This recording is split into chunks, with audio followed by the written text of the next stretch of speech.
My name is Natalie, and I am 34 years old. I never imagined that the man I married would one day look me in the eye, shove me into the pitch-black darkness of a cold stone cellar, and turn the heavy iron lock trapping me and our 8-year-old son inside. My husband and his mistress thought they had won. They thought locking us away in our own storage room would force me to surrender my historic estate so they could steal it to fund his failing business. While my son cried out in terror, I simply held him close and whispered that they had no idea what I had hidden behind the back wall of this very cellar 9 years ago. Before I continue this story, let me know where you are watching from in the comments below. Hit like and subscribe if you have ever had to outsmart the very people who were supposed to protect you. The deafening clack of the heavy deadbolt sliding into place echoed like a gunshot through the damp air. The single flickering bulb in the hallway snapped off, plunging my son Leo and me into absolute suffocating darkness. I stumbled forward, my hands scraping against the rough oak planks of the heavy cellar door. I slammed my fists against the wood, the impact sending sharp pain shooting up my arms. But the door did not even budge. It was solid oak reinforced with iron hardware, a feature of this historic estate that I had painstakingly preserved as a real estate appraiser. Now that same historic preservation was being used to entomb us. "Mommy, it is too dark in here." Leo whimpered, his tiny hands gripping the hem of my sweater so tightly I could feel him trembling. The cold of the cellar floor was seeping through my jeans, and the damp smell of aged stone filled my lungs. Leo let out a soft sob, burying his face into my shoulder. My heart broke for him, but my blood boiled at the monster standing on the other side of that door. I knelt down on the cold stone floor, pulling his small body against my chest. "It is okay, sweetheart," I murmured, trying to keep the panic out of my voice. "I am right here. We are going to be fine." Outside the door, the sound of Bradley pacing back and forth was heavy and erratic. His dress shoes clicked sharply against the hardwood floor of the main hallway. When he finally spoke, his voice was distorted with a kind of manic desperation I had never heard from him before. "Listen to me, Natalie," Bradley shouted, slamming his hand against the other side of the door. "I am not playing games anymore.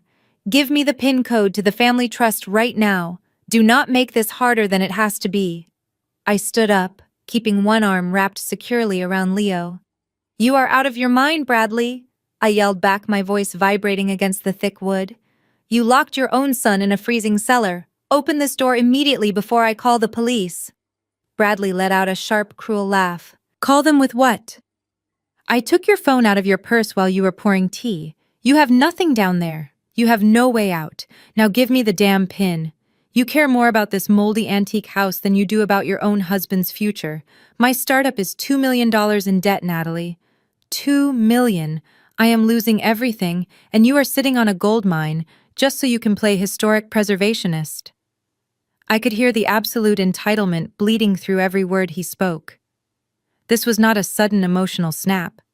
This was a calculated attack.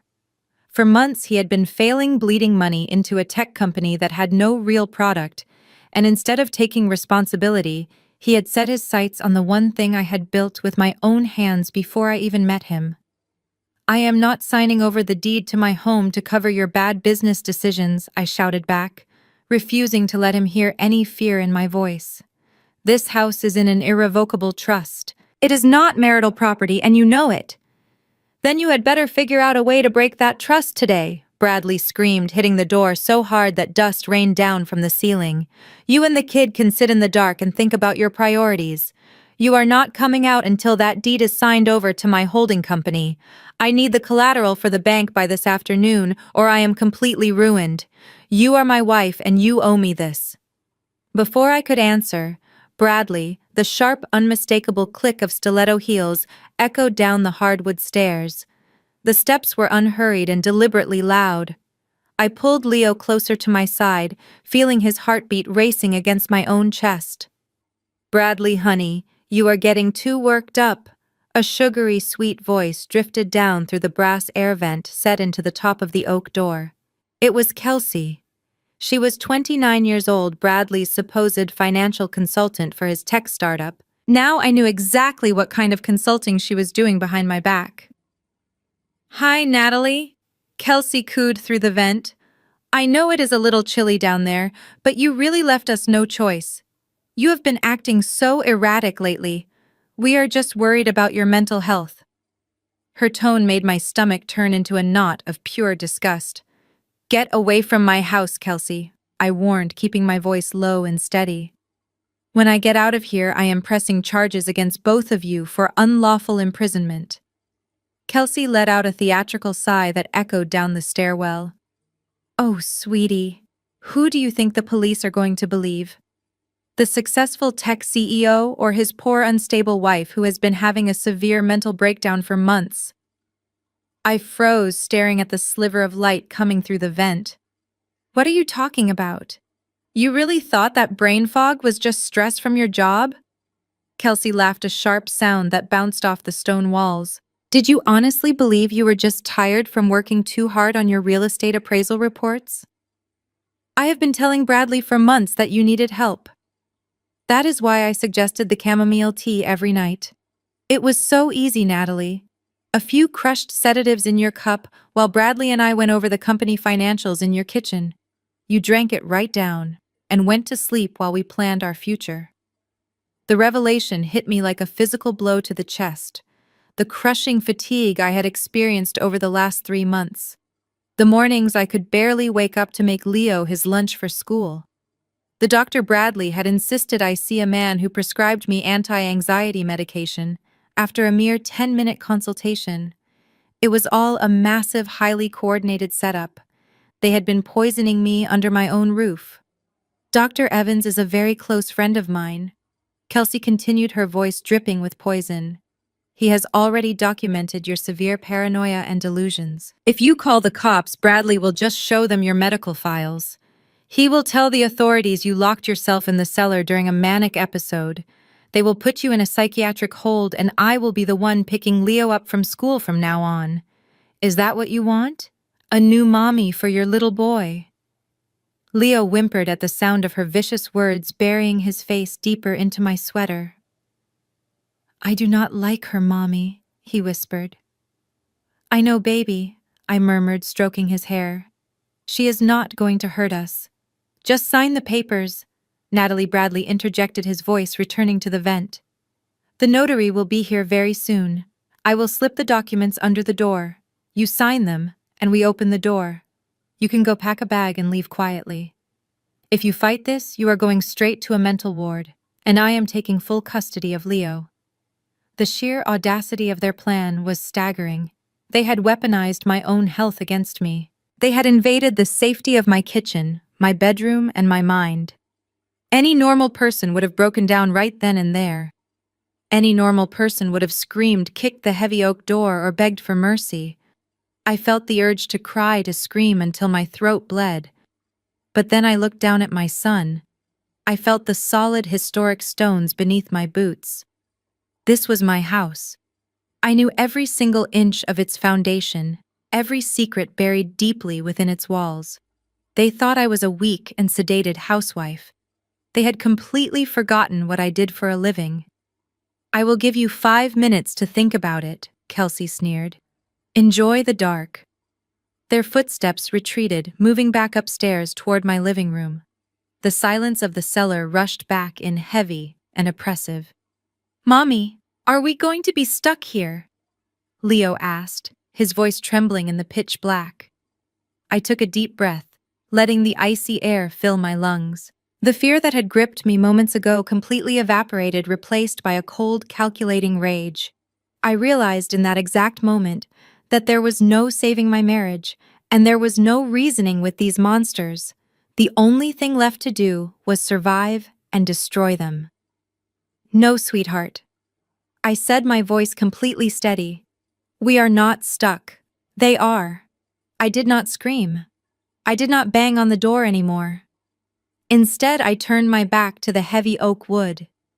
Keeping one hand firmly over Leo's shoulder, I guided him away from the door and began walking calmly straight into the deepest and darkest corner of the underground cellar.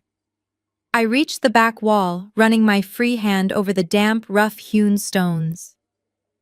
This house was built in the early 1920s, right at the height of Prohibition.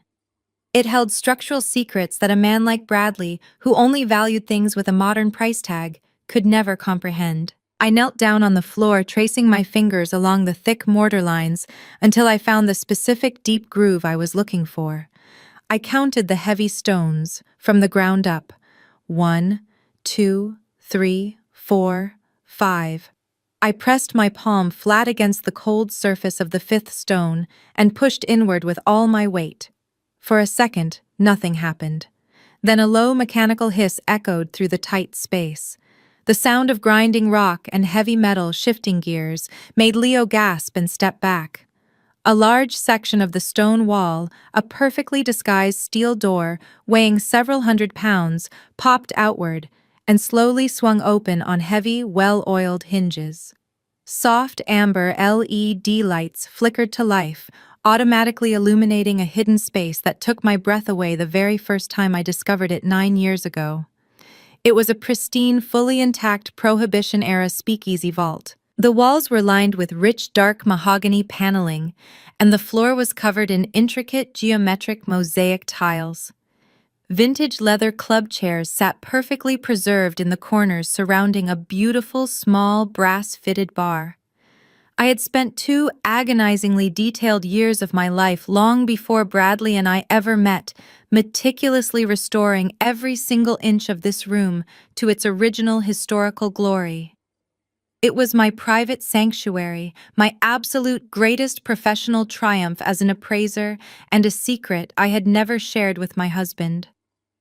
"Mommy, what is this place?" Leo whispered, his wide eyes reflecting the warm amber light. His fear was completely gone, replaced by pure childhood wonder. I smiled, pulling him inside and letting the heavy stone door click shut behind us, sealing us in complete safety. The air in here was warm, dry, and heavily filtered. "This is our secret superhero base," I told him, crouching down to his eye level and zipping up his jacket. "I built it a long time ago just for us. The bad guys outside do not even know it exists, so we are going to stay in here, eat some emergency snacks, and watch them until the police come to take them away. Does that sound like a good plan?" Leo nodded eagerly, climbing into one of the oversized leather chairs and curling his legs underneath him. "You are a superhero, Mommy." I kissed his forehead. "I am about to be." I stood up and walked over to the vintage brass bar. Beneath the polished wood counter, hidden behind a decorative panel meant for concealing bootlegged whiskey, was something decidedly modern. I flipped a concealed switch, and the dark glass of the mirror hanging above the bar instantly transformed. It was a state-of-the-art high-definition smart screen. I pulled out a hidden keyboard, typed in a 12-digit alphanumeric passcode, and a grid of 16 different camera feeds popped onto the bright monitor. When I first bought this estate, I installed hidden microcameras in every single room and hallway. It was a standard precaution for high-value historic restorations. I needed to ensure contractors were not stealing antique fixtures or cutting corners while I was working off-site. After the renovations were finished, I simply left the system running and upgraded the cloud storage. Bradley, who was always too busy pretending to be a tech genius to actually understand how anything in his own home worked, never had the slightest clue that our entire property was wired for sight and sound. The cameras captured everything in crisp high definition, complete with crystal clear audio feeds. I watched the video stabilize, giving me a godlike view of the house above us. My fingers hovered over the keyboard as I took in the scene playing out in my kitchen, my living room, and my hallways. There was Bradley pouring himself a glass of my most expensive bourbon, looking completely stressed as he checked his watch. Beside him was Kelsey, fixing her makeup in the reflection of my antique hall mirror, looking as smug and entitled as ever. They thought they had backed me into a corner. They thought I was sitting in the dirt, shivering and waiting to surrender my life and my property to them. Instead, I was sitting comfortably in a climate-controlled vault, watching their every move, holding the ultimate trump card. But as my eyes scanned the other camera feeds on the grid, my cold confidence was suddenly pierced by a fresh wave of shock. Bradley and Kelsey were not the only ones inside my house. The front door camera showed people walking into my foyer, and I recognized them immediately. The betrayal was running much deeper than a cheating husband and a greedy mistress. Through the crisp, high-definition feed of the entryway camera, I watched as the heavy mahogany front door swung open. My mother-in-law, Diane, strode into the foyer holding a chilled bottle of expensive champagne high in the air, as if she had just won the lottery. Right behind her was my sister-in-law, Rebecca, laughing loudly and carrying a stack of crystal flutes. They did not look like concerned family members stopping by for a visit. They looked like a raiding party arriving to celebrate a conquest. Bradley stepped out of the living room to greet them, wrapping his mother in a tight hug. Kelsey followed closely behind him, smiling brightly as she took the champagne bottle from Diane. There was no shock, no awkwardness, and no shame. They were all in on it. My own family by marriage. The people I had hosted for Thanksgiving dinners and bought expensive Christmas gifts for over the last 9 years were actively participating in my imprisonment and the attempted theft of my property. "Is it done yet?" Diane asked, walking past the antique console table without even taking off her winter coat. "Is that stuck-up little real estate appraiser finally out of the picture?" Bradley let out an exhausted sigh and ran a hand through his hair. "Not yet, Mom. She is being incredibly stubborn. I had to lock her and the kid in the cellar. I told her she is not coming out until she signs the deed over to the new holding company." Diane waved her hand dismissively, a gesture of absolute contempt that I had seen 1,000 times before. Let her rot down there for a few hours. It will do her some good to finally learn her place. I always told you she was a cold, calculating woman, Bradley. She never fit into this family. From the day you married her, she acted like she was better than us, just because she owned this dusty old mausoleum. She never respected you as the head of the household. Rebecca chimed in, snatching a glass from the stack Kelsey was pouring. "Seriously, who cares about a bunch of old bricks and wood anyway? She should have sold this massive place years ago and given you the capital for your business. That is what a real supportive wife does. Instead, she hoards her wealth while my brother drowns in debt. It is completely selfish. Plus, I always hated how she looked down on us. Today, we finally balanced the scales. I sat in the vault, my hands trembling with a mixture of profound shock and rising fury. The audacity was breathtaking. They were standing in a house I had bought with my own hard-earned money long before Bradley even had his first failed startup idea. I had paid for the roof over their heads every time they overstayed their welcome. Now they were openly celebrating my downfall. Kelsey handed out the filled champagne flutes, her fake sweet smile plastered across her face. "Do not worry, Diane. The notary is on his way right now. As soon as Natalie signs the papers, the bank will wire the $2 million loan directly into Bradley's new business account. And the best part is, since her name is on the medical records for a psychiatric breakdown, she will never be able to contest the transfer in court. We have all the bases covered perfectly." Diane smiled warmly at her son's mistress, a level of genuine affection she had never once shown me.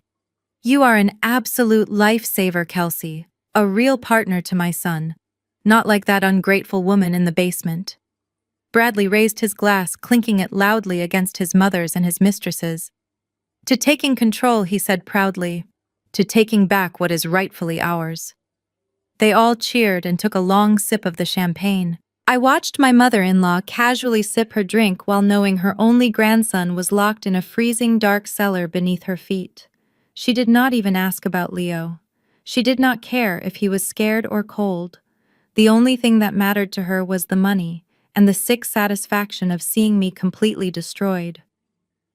Leo tugged gently at my sleeve, his small face illuminated by the glow of the monitors. "Mommy, why is Grandma Diane saying those mean things about you? Why is she friends with the bad lady?" I looked down at my innocent son, feeling a fierce protective instinct surge through my veins. The last lingering shred of guilt completely vanished. They had drawn the battle lines, and they had chosen greed over their own blood. Because they are thieves, Leo, I said softly but firmly, looking back up at the screens. And thieves always stick together until the money runs out. I leaned forward, my fingers resting lightly over the smart home control panel integrated into the vault desk. They wanted to steal my home and my life, but they had made a fatal miscalculation. They had locked the owner inside the control room. I watched the screen labeled Kitchen Cam as my mother-in-law Diane strutted into my pristine culinary space. She immediately began opening the custom oak cabinets, running her hands over my expensive appliances with a look of undisguised envy. She slammed a drawer shut, her face twisting into a bitter sneer. "Look at this kitchen," Rebecca Diane called out to my sister-in-law, who had wandered in behind her, holding her champagne flute. "Bradley pays for all this high-end marble, and what does she do to show her gratitude? She treats him like he is a complete failure. She spends her days playing in the dirt looking at old moldy houses instead of being a proper wife." I sat in the vault and gritted my teeth. Bradley had never paid for a single slab of that marble. I designed, contracted, and funded that entire kitchen remodel down to the brass drawer pulls using the money I earned from my appraisal business. I had worked 80-hour weeks to build my reputation in the historic real estate market. Yet Diane always spun a delusional narrative to make her golden child son the provider, even while he was secretly drowning in massive business debt. Diane noticed my heavy leather appraisal satchel resting on the large center island. I had left it there after returning from a demanding site visit just before Bradley ambushed me in the hallway. Diane roughly unbuckled the leather straps and turned the bag upside down, dumping the contents directly onto the polished stone counter. Out tumbled my precision laser measuring tools, a stack of detailed architectural blueprints, and an antique brass magnifying loupe I used for inspecting historical masonry. The loupe was a rare graduation gift from my late mentor, easily worth over $2,000. "What is all this useless garbage?" Diane scoffed, picking up the antique loupe with her manicured fingers and examining it with pure disdain. "She thinks she is some kind of important historical scholar. She is basically just a glorified house cleaner and a junk collector. My son should have married a woman who understood corporate networking, a woman who could support his tech career, instead of a woman obsessed with measuring damp basements." Kelsey strolled into the kitchen, then leaning against the doorframe and taking a slow sip of her drink. "I told Bradley we should just throw all her work files into the fireplace," Kelsey laughed. "Once the house is in his name, he will not have to put up with her little hobbies anymore." To my absolute horror, Diane casually tossed the antique brass loupe straight into the stainless steel trash can next to the island. It hit the bottom with a sickening metallic clatter that echoed through the hidden vault speakers. Then she grabbed my expensive laser measuring tools and callously swept them off the marble counter right into the trash alongside the loupe. "Good riddance," Diane muttered, dusting her hands off as if she had just performed a noble deed. "When Bradley sells this place, we are throwing all of her dusty old junk into a dumpster where it belongs. She never deserved any of this luxury anyway." In the safety of the vault, my hands curled into tight, trembling fists. The sheer disrespect for my profession, the very career that had literally kept a roof over their heads and food on their plates for nearly a decade, made my blood pressure spike dangerously high. I wanted to hit the intercom button right then and scream at her. I wanted to trigger the smart home security alarms to blast their eardrums and let them know I was watching every single malicious move they made. But I forced my hands to uncurl and relax. I took a slow, deep breath, focusing on the cold metal of the control panel beneath my fingertips. If I struck out at them right now, it would only be a minor annoyance. I needed to let them feel entirely victorious. I needed to let their arrogance blind them completely, so they would commit their crimes right in front of the hidden lenses. Throwing away my tools was petty vandalism. I was waiting to catch them in federal felonies. Every word they spoke, every item they destroyed, was currently being uploaded to 3 separate secure cloud servers. "Mommy, why did Grandma throw your special work things in the garbage?" Leo asked quietly, his small finger pointing at the bright monitor. Because she is a very jealous and small-minded woman, Leo. I answered softly, never taking my eyes off the high-definition screen. She is trying to erase the things that make me strong because it makes her feel powerful. But we are not going to let her win. We are going to let her dig a very deep hole, and then we are going to take away her shovel. Diane adjusted her designer scarf and turned her attention away from the trash can. "Where did Jamal go?" she asked, looking around the empty hallway behind Kelsey. "I thought he came in right behind us with the rest of the bags." I instantly shifted my gaze to the monitor labeled Master Bedroom, and my stomach dropped even further. Diane's petty cruelty down in the kitchen was one thing, but what my brother-in-law was doing upstairs crossed the line from spiteful behavior into outright grand larceny. He was tearing my private sanctuary apart. The master bedroom on the monitor looked like a hurricane had ripped through it. My custom-built walk-in closet, a space I had meticulously organized by color and season, was completely trashed. Designer dresses were pulled off their velvet hangers and thrown onto the hardwood floor. Silk scarves and cashmere sweaters were piled in a heap near the doorway. Standing in the middle of the wreckage was my sister-in-law, Rebecca, frantically digging through the drawers of my vanity table. But it was her husband Jamal who truly made the blood freeze in my veins. Jamal was a 40-year-old man who ran a supposedly legitimate pawn shop on the edge of the city. In reality, everyone in the family knew he dealt in shady transactions and handled stolen goods, though Diane always willfully ignored it. Right now, he was treating my bedroom like his own personal warehouse. He had a heavy canvas duffel bag unzipped on my bed, and he was methodically throwing my high-end leather handbags inside it. "Hurry up!" Rebecca Jamal barked, tossing a Chanel purse into the bag without a second thought. "Bradley said the notary is on his way. Once that guy gets here, we need to be downstairs acting like a happy family. Find the jewelry box. She has to keep the good stuff somewhere in this massive room." "I am looking!" Rebecca snapped back, her hands tearing through my velvet-lined jewelry trays. "But all I am finding is this cheap costume junk and a few silver rings. She must have a safe." Jamal shoved her out of the way, his large frame dominating the space. "Move over. You do not know how to look. A woman who buys a house like this does not leave her real ice sitting in a vanity drawer." I watched through the hidden camera as Jamal dropped to his knees and pulled out the bottom drawer of my heavy oak dresser. He reached his thick arm all the way into the dark cavity behind the drawer space. A sick feeling washed over me. I had hidden a small biometric lockbox back there years ago. It contained my most prized possessions, things I never wore but kept strictly for sentimental and investment value. "Got it," Jamal grunted, pulling the heavy steel box out and dropping it onto the mattress. "Jamal, that has a fingerprint scanner," Rebecca said, anxiously pacing nervously near the bedroom door. "We cannot open that. Maybe we should just stick to the designer bags.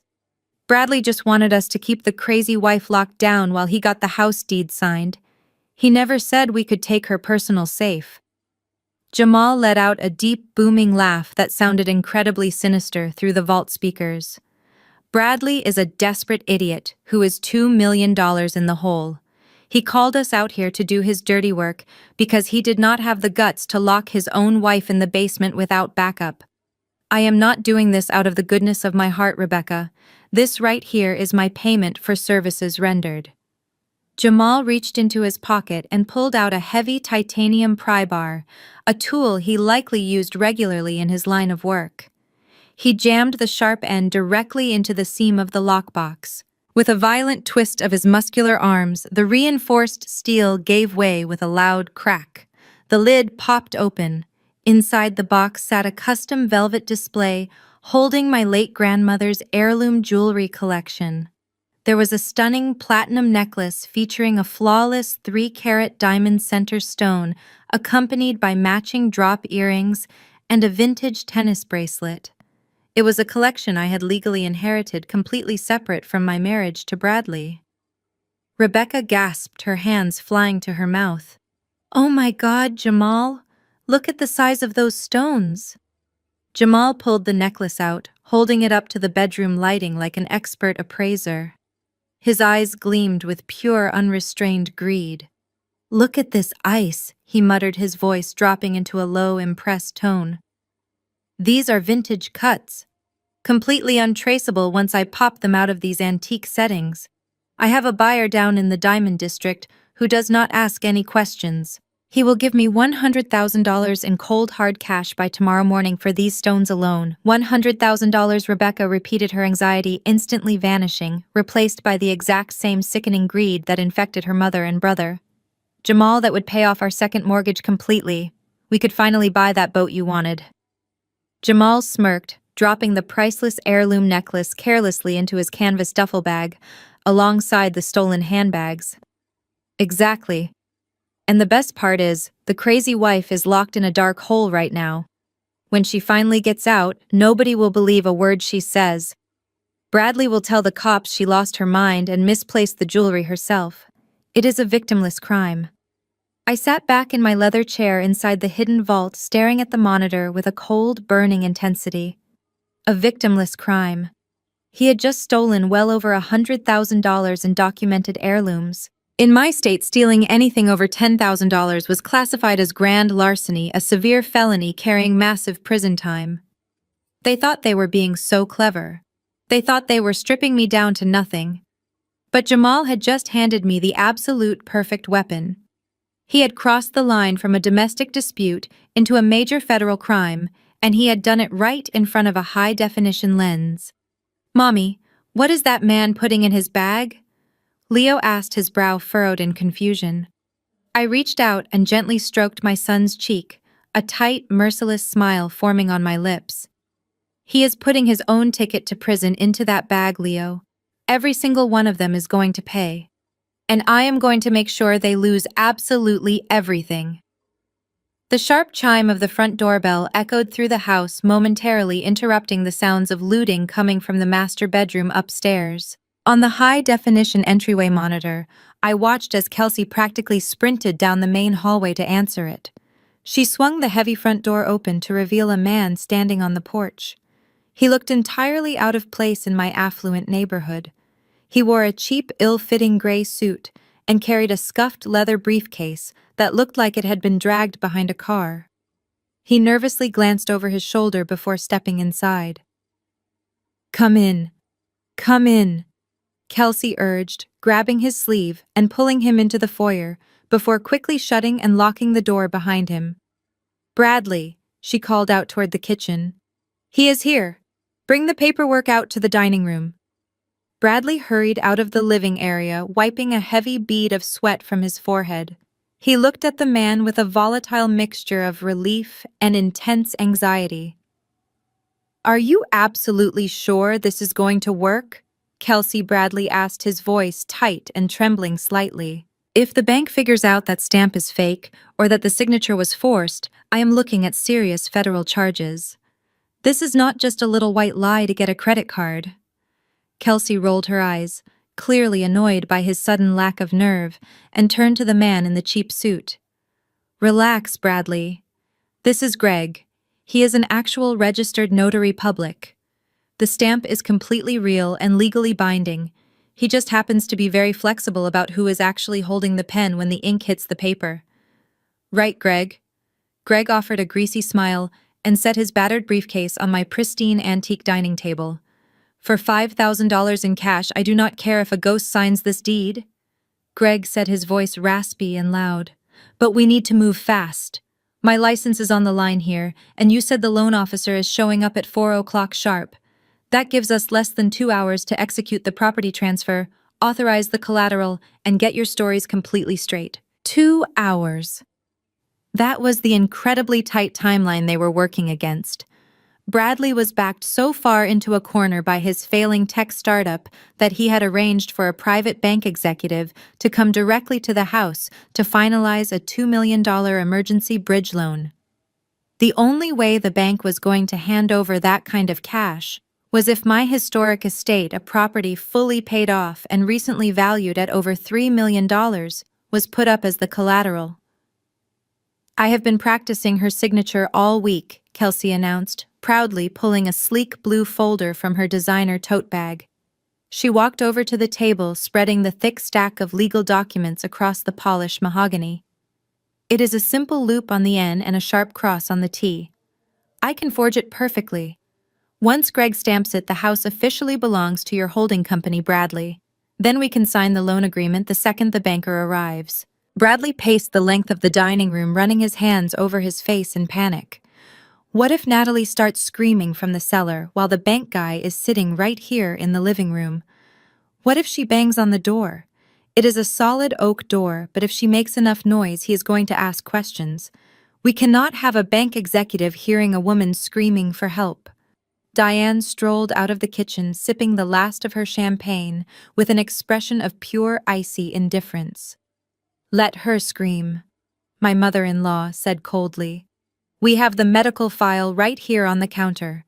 If anyone asks, we just explain that your poor sick wife is having a severe manic episode and had to be isolated for her own safety. We show them the fake doctor notes Kelsey got us. The banker only cares about the collateral and the signatures. He is a finance guy. He is not going to go down into a dark basement to check on a crazy woman. Down in the vault, I watched Kelsey pick up a luxury fountain pen. She leaned over the dining room table, carefully tracing her hand over the signature line of the property transfer deed. Greg stood right beside her, holding his official notary stamp ready to permanently validate a massive fraud. Mommy, what is that bad lady writing? Leo asked, pointing a small finger at the screen. She is writing a confession, baby, I whispered, watching the ink hit the paper. They were so confident. They had thought of every twisted detail from the forged medical records to the corrupt notary. But as they committed blatant identity theft and wire fraud on crystal-clear video, they had no idea they were simply handing me all the ammunition I would ever need to destroy them. They were so confident. They had thought of every twisted detail from the forged medical records to the corrupt notary. But as they committed blatant identity theft and wire fraud on crystal-clear video, they had no idea they were simply handing me all the ammunition I would ever need to destroy them. I pulled my gaze away from the dining room monitor and looked down at the sleek brushed steel control panel embedded into the antique desk. When I spent 2 years restoring this historic property, I did not just focus on preserving the original masonry and woodwork. I brought the entire infrastructure into the 21st century. Every single electrical circuit, climate control zone, and security deadbolt was hardwired into a central smart home mainframe. And the master override for that entire system was located right here deep inside the speakeasy vault, completely isolated from any external Wi-Fi networks Bradley could access. I was done being a spectator in my own home. It was time to start fighting back. I could not burst through the cellar door just yet. Jamal was too physically dangerous, and I needed to ensure the bank executive walked into a trap of their own making. But I could absolutely begin dismantling their sanity piece by piece. My fingers danced across the digital touchscreen. I brought up the environmental controls for the main floor. The screen displayed the current ambient temperature in the living room and dining room. It was a comfortable 72 degrees. Let us see how well you forge my signature when your hands are slick with sweat, I whispered. I selected the primary HVAC zones covering the foyer, the dining room, and the grand living area. With a few swift taps, I completely disabled the air conditioning compressors. Then I activated the emergency radiant floor heating and cranked the forced air furnace up to its absolute maximum setting of 90 degrees. Mommy, what are you doing? Leo asked, peeking over the edge of the desk to look at the glowing green buttons. I am just turning up the heat on the bad guys, baby, I replied, giving him a quick, reassuring smile. They are going to get very uncomfortable very soon. Almost immediately, the heavy industrial furnace deep in the sub-basement roared to life. Through the monitors, I could not hear the rush of hot air, but I could instantly see the physical effects taking hold. The historic insulation of the house was impeccable.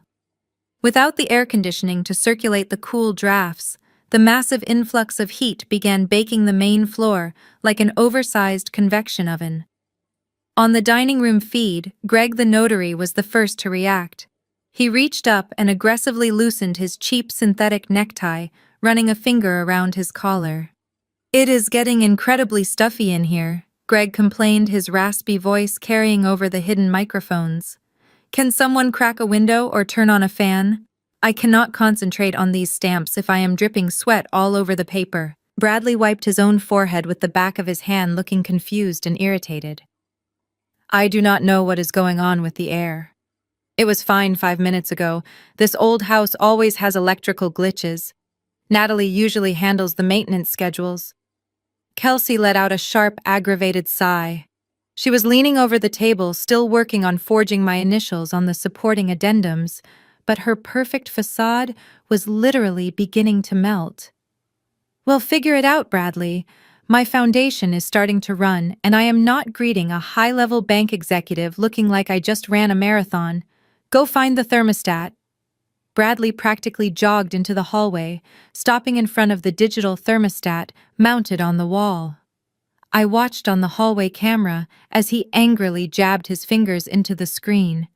He tapped it over and over again, his face turning red with frustration.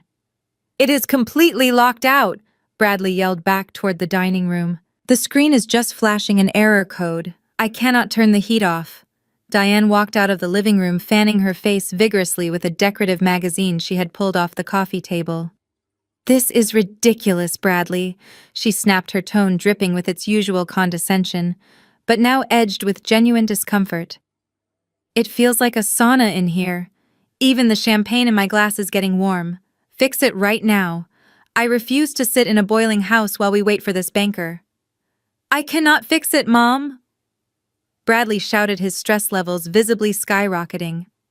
"I do not know the master passcode for the smart hub. Natalie never gave it to me." Through the vault monitor, I smiled coldly. They had wanted my house so badly. Now they were trapped inside it, slowly roasting in the oppressive heat I was pumping through the vents. The psychological warfare had officially begun, and their perfect celebratory mood was rapidly disintegrating into sweaty, irritable panic. But making them sweat was only the first step. I shifted my attention back to the control panel, my eyes locking onto the security module for the second floor. It was time to deal with the thieves upstairs. I pulled up the detailed schematic for the second floor on the master touchscreen.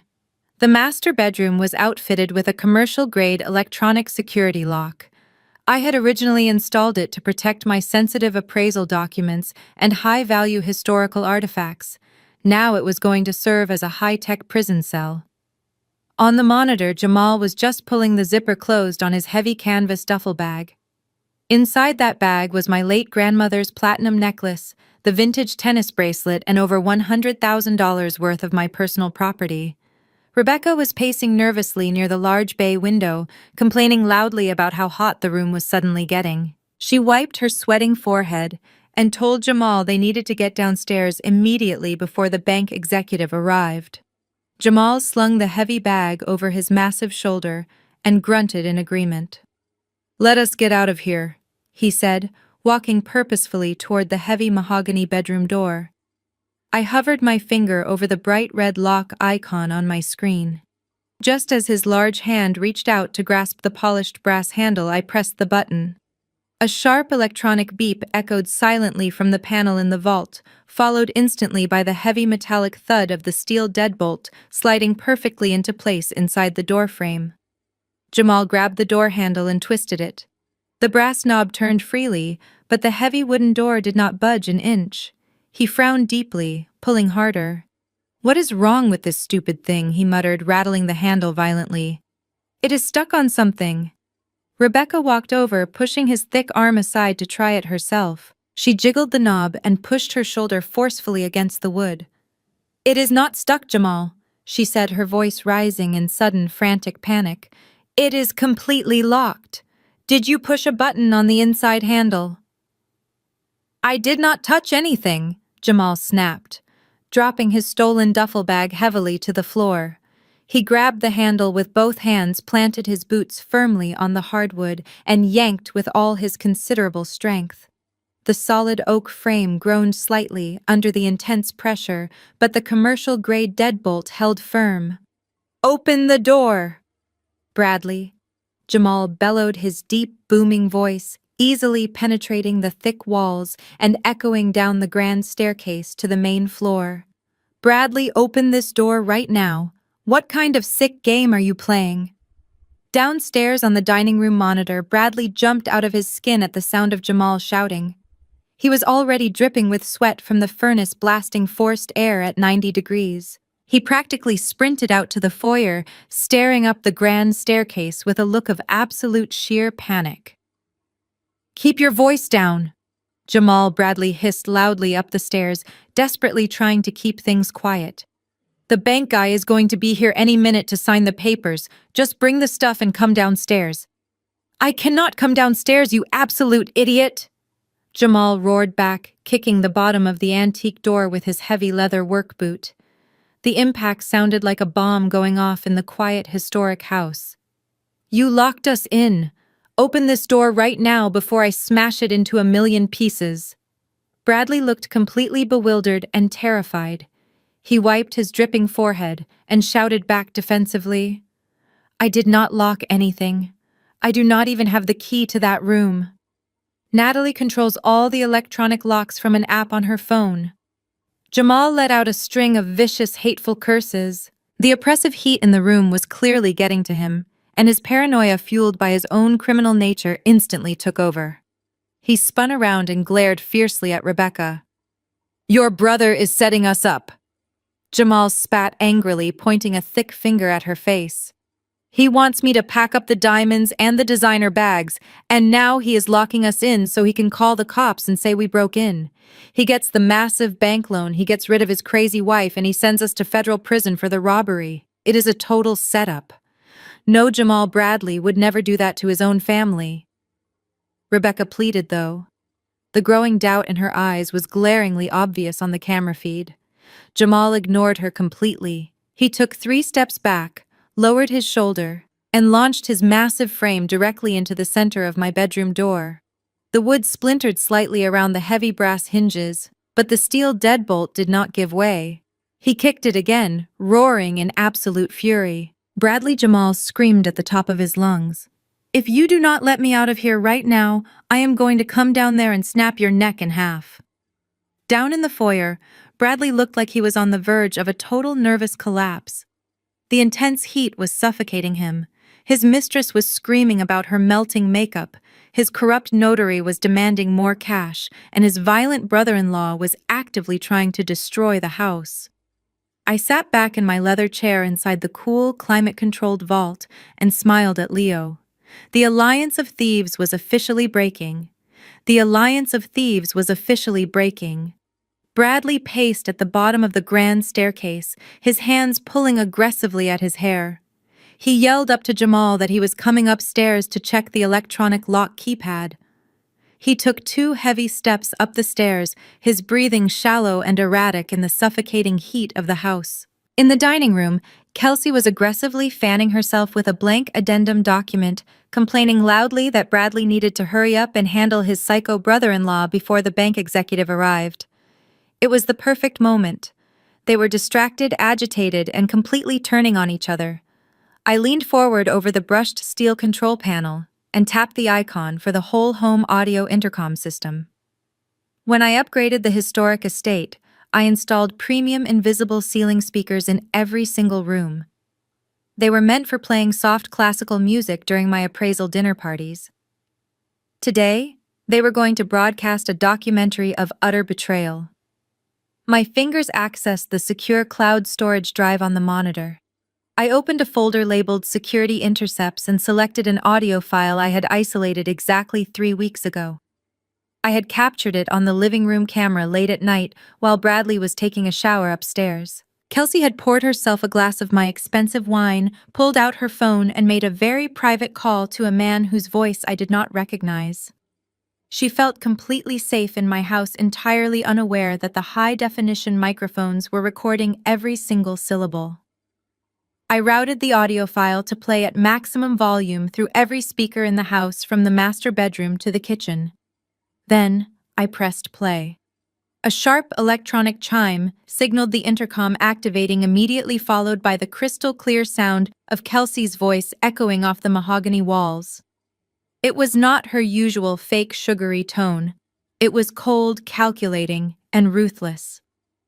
"Do not worry about Bradley," Kelsey's recorded voice sneered loudly from the ceiling above them.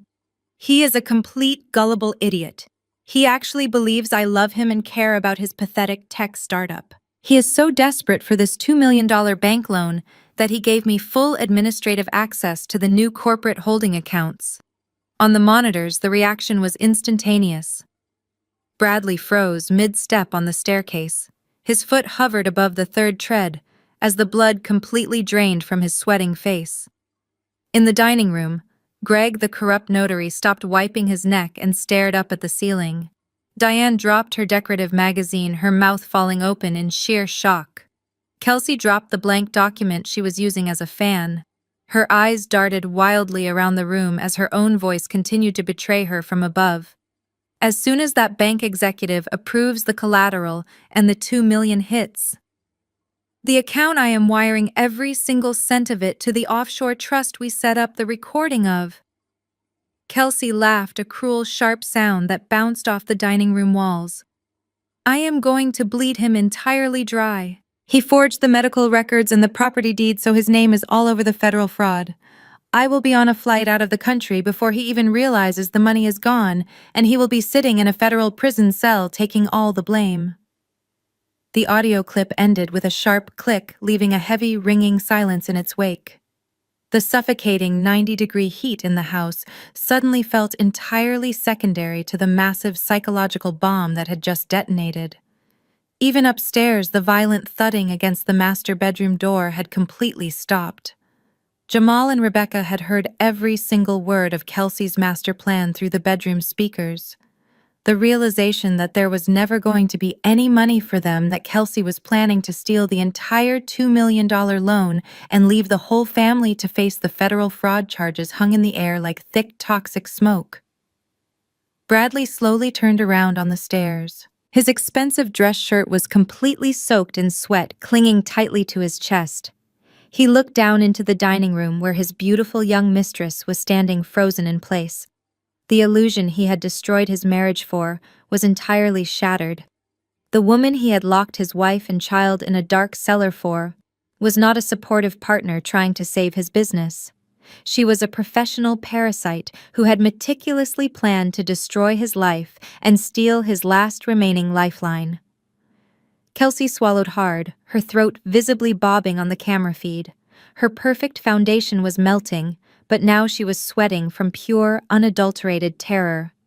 "Bradley," she stammered, taking a small, trembling step backward toward the kitchen doorway. "Bradley, that is not what it sounds like. That is fake. Natalie must have used some kind of artificial intelligence program to fake my voice. You know she is crazy, Bradley. You know she is trying to tear us apart." But Bradley was not listening to her lies anymore. His hands clenched into tight, white-knuckled fists at his sides. The arrogance and entitlement that had fueled him all morning instantly morphed into an explosive, violent rage. He stepped off the staircase and began walking slowly and deliberately toward the dining room. He stepped off the staircase and began walking slowly and deliberately toward the dining room. The oppressive heat I was pumping through the vents seemed to radiate directly from his clenched jaw. Bradley reached the polished mahogany table and stared down at the thick stack of legal documents. He picked up the property transfer deed, the one Kelsey had just painstakingly forged my signature on. For a second, his hands shook violently, crinkling the expensive paper. Then he opened his fingers and let the document fall to the floor. The forged deed fluttered uselessly, landing near Kelsey's expensive designer heels. "An offshore trust," Kelsey Bradley said, his voice terrifyingly quiet compared to his earlier shouting. "You set up an offshore trust behind my back. That is what you were doing on your phone while I was sleeping in the next room." Kelsey took another step back, her back hitting the edge of the antique sideboard. "Bradley, you have to listen to me," she pleaded, though her voice lacked its usual smooth confidence. "That recording is manipulated. Natalie is a psychopath trying to ruin our future. She probably used artificial intelligence to sound exactly like me. She is trying to turn us against each other. Bradley let out a dark, humorless laugh that sounded more like a sharp bark. Nobody else knows about the specific bank routing protocols for the new holding company, Kelsey. Nobody else knew I was the one who physically forged the medical records. You are the only person I told about the sedative dosages. You were going to take the entire $2 million and leave me to rot in a federal cell while you drank cocktails on a beach. In the vault, Leo squeezed my hand. I smiled down at him watching the monitor as the grand house of cards officially collapsed. Seeing that her desperate lies were completely useless, a sudden and dramatic shift came over Kelsey. The sweet, innocent posture she had maintained all morning vanished instantly.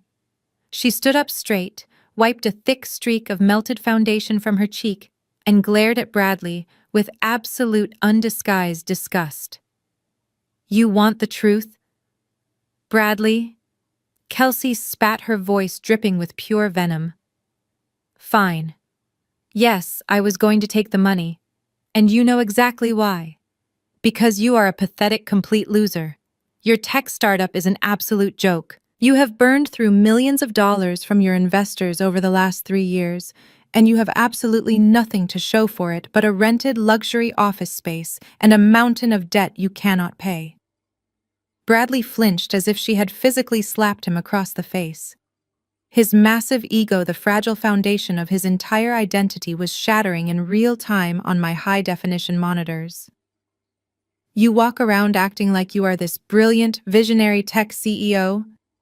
Kelsey continued mercilessly, her voice rising in volume to compete with the roaring furnace.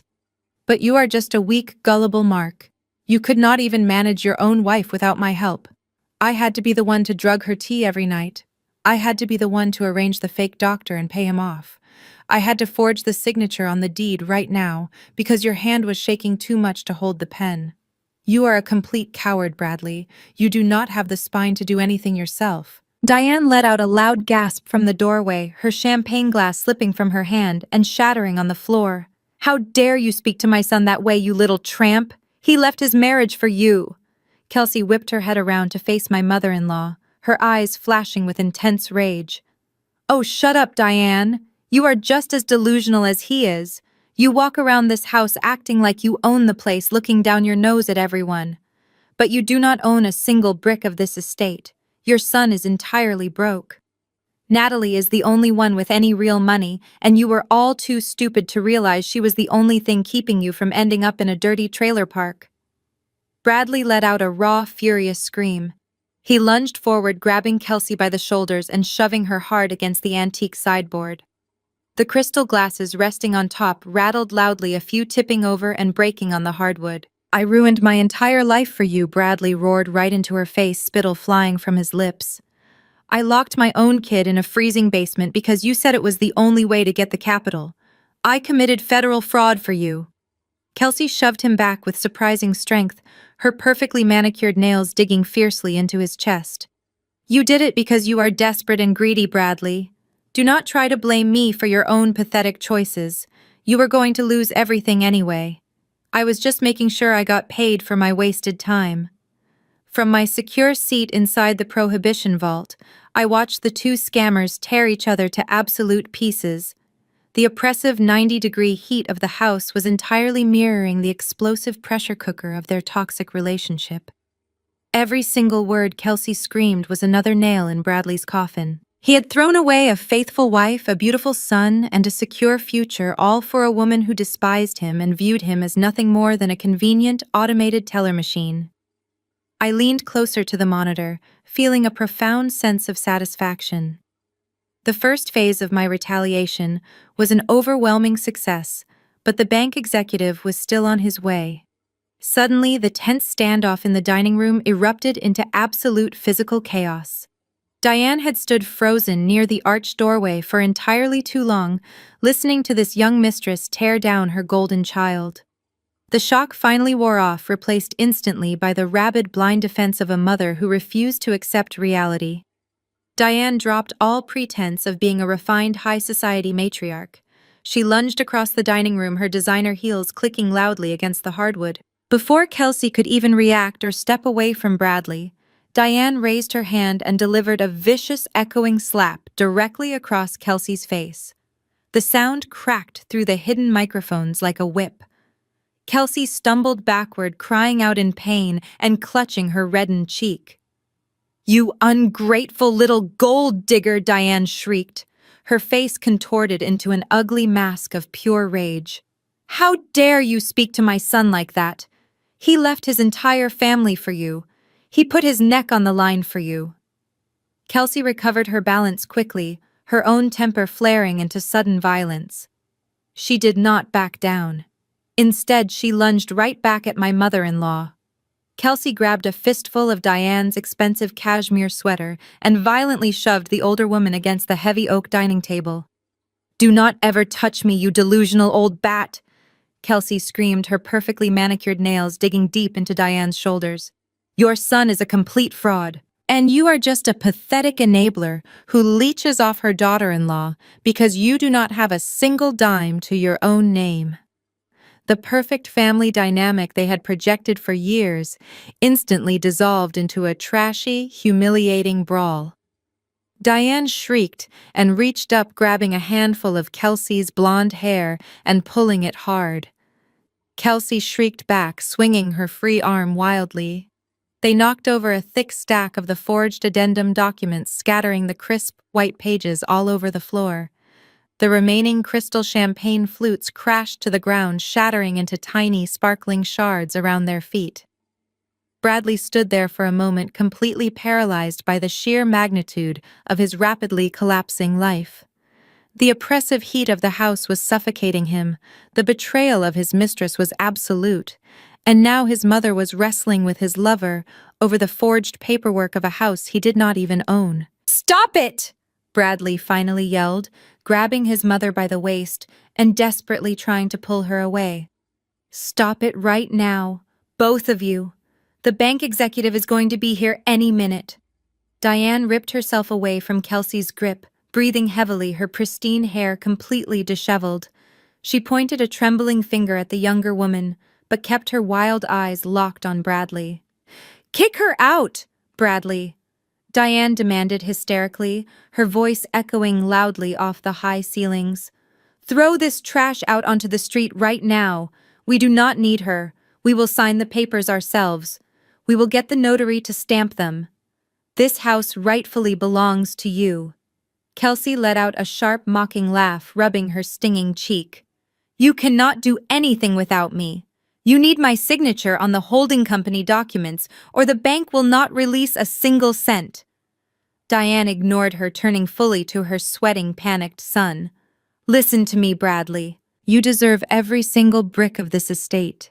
You put up with that cold, calculating woman for 9 miserable years. You endured her obsession with her career. You suffered through her constant belittling of your business ventures. This house is your payment for dealing with Natalie. It is your right. So what if you have to forge a few medical records? So what if you have to lock her in a basement for a few hours? She owes you this." I sat in the cool, dimly lit speakeasy vault, holding Leo's small hand tightly in my own. Hearing my mother-in-law openly justify locking me in a dark cellar simply because Bradley had graciously endured my financial support for nearly a decade was the ultimate vindication. She was completely unhinged. There was no moral boundary she would not cross to protect her son's fragile ego. Greg, the notary, who had been pressing his back against the wall to avoid the flying glass, finally decided he had seen enough. He snatched his battered leather briefcase off the table and started violently shoving his notary stamps inside. "I am done," Greg announced, his raspy voice trembling with a mix of heat exhaustion and legal terror. "This is a complete disaster.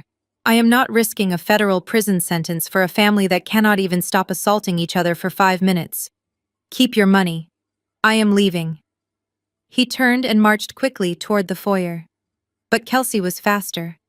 She sprinted across the dining room, blocking his path to the front door with a look of pure desperation on her face. "You are not going anywhere," Kelsey threatened, her voice dropping to a low, dangerous register. "You took the deposit. You are involved in this federal fraud now just as much as we are. If you walk out that door, I will personally ensure the authorities know exactly whose stamp is on those forged documents. Before Greg, the notary, could even respond to Kelsey's vicious threat, a deafening crash echoed from the second floor. It sounded like a massive tree had just fallen directly onto the roof of the historic estate. Everyone in the foyer froze, looking up toward the grand staircase. The heavy mahogany frame of the master bedroom door had finally splintered under the sheer brute force of my brother-in-law. On the vault monitors, I watched as Jamal kicked the broken pieces of wood out of his way, his massive chest heaving with exertion. He marched out into the upstairs hallway, the heavy canvas duffel bag slung securely over his wide shoulder. Rebecca hurried out right behind him, her face flushed red from the oppressive heat and her eyes wide with panic. Jamal did not walk down the stairs. He stomped down them, his heavy leather boots hitting the hardwood steps so hard the antique banister rattled. His dark face was shining with sweat and his expression was murderous. He had heard every single word of the intercepted audio recording playing through the ceiling speakers. He knew exactly what Kelsey had planned, and he realized the $2 million bank loan was nothing but a mirage that was going to land them all in federal prison. "Get out of my way!" Jamal bellowed as he reached the bottom of the staircase, glaring directly at Bradley. "I am leaving. This entire operation is a complete circus, and I am not sticking around to be the clown who takes the fall." Bradley stepped forward instinctively, blocking the pathway to the front door. His eyes darted nervously to the heavy canvas duffel bag slung over Jamal's shoulder.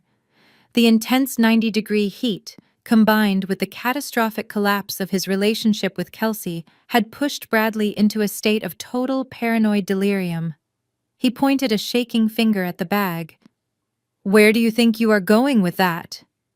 "Jamal," Bradley demanded, his voice cracking slightly. "You are trying to run off with the loot before the deal is even done. You heard Kelsey's recording, and now you are trying to cut your losses and rob me blind." Jamal let out a deep, rumbling laugh that held absolutely zero humor. "Rob you blind. You do not own any of this, Bradley. You are sitting here sweating like a pig while your fake notary tries to run away and your mistress plans her escape to an offshore island. I am simply taking my payment for services rendered." "Put the bag down," Bradley shouted, taking another aggressive step forward. "That is Natalie's vintage jewelry collection inside that bag. That is over $100,000 in diamonds and platinum.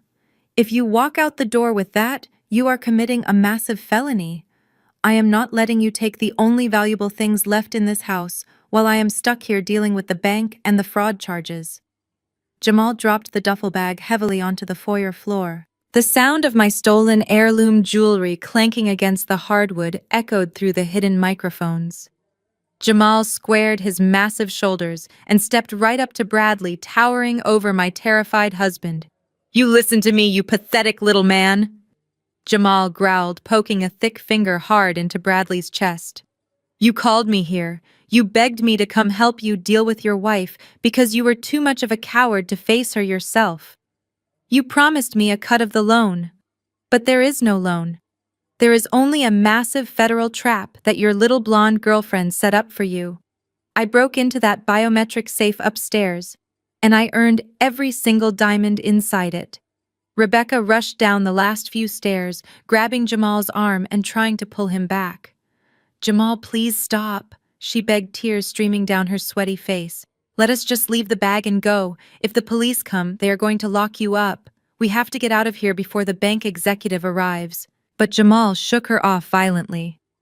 "I am not leaving empty-handed, Rebecca. I do not care about the bank executive. I do not care about your idiot brother. I am taking the bag and I am walking out the front door, and if anyone tries to stop me, I will break their jaw." Diane rushed into the foyer from the dining room, her hands flying to her mouth in sheer horror. "Jamal, you cannot steal from this family," she cried out. "We are supposed to be united. We are supposed to be taking this house together." Jamal sneered at my mother-in-law. "We are not family, Diane. We are just a bunch of scavengers picking over the bones of a house that none of us actually own." Bradley was completely losing his mind. He actually reached into his pocket and pulled out his cell phone.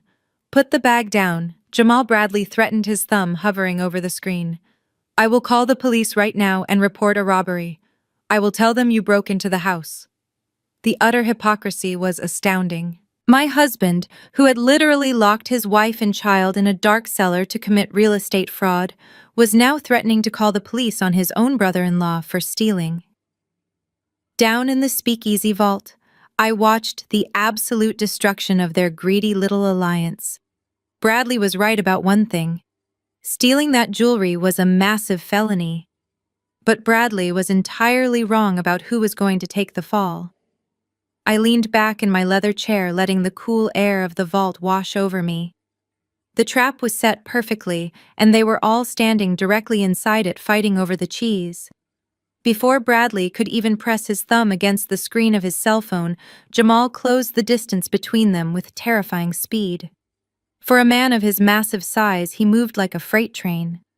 Jamal reached out with both hands and grabbed the collar of Bradley's sweat-soaked dress shirt.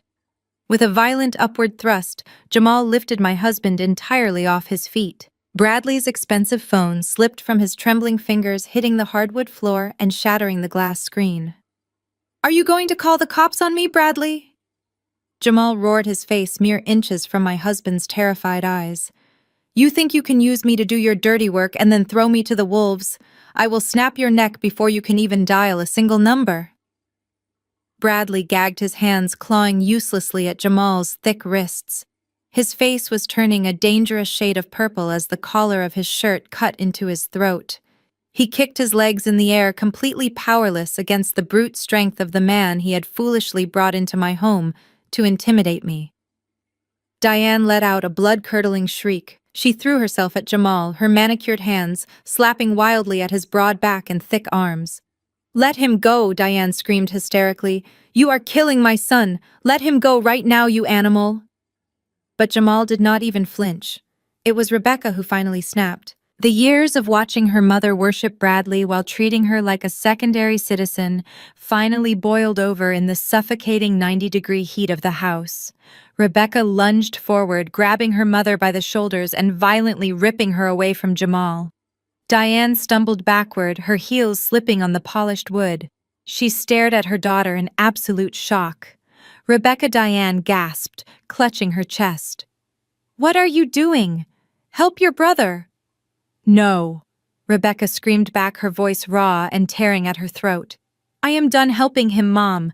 I am done watching you protect him while he destroys everything he touches. He promised us a massive payout. He promised Jamal a cut of the $2 million bank loan. But there is no loan. His mistress was going to steal the entire thing and leave us all to go to federal prison. Bradley is a complete failure and you are just too blind to see it. How dare you? Diane shrieked, pointing a shaking finger at Rebecca. He is a visionary. He just needs this capital. He is a fraud, Rebecca yelled, tears streaming down her face, cutting through the heavy layer of sweat. He is a fraud, and you are a fool. We broke into a safe today, Mom. We committed a massive felony for a man who does not even own the house we are standing in. The living room and foyer had officially devolved into a full-scale war zone. Jamal was shaking Bradley like a rag doll, roaring insults into his face.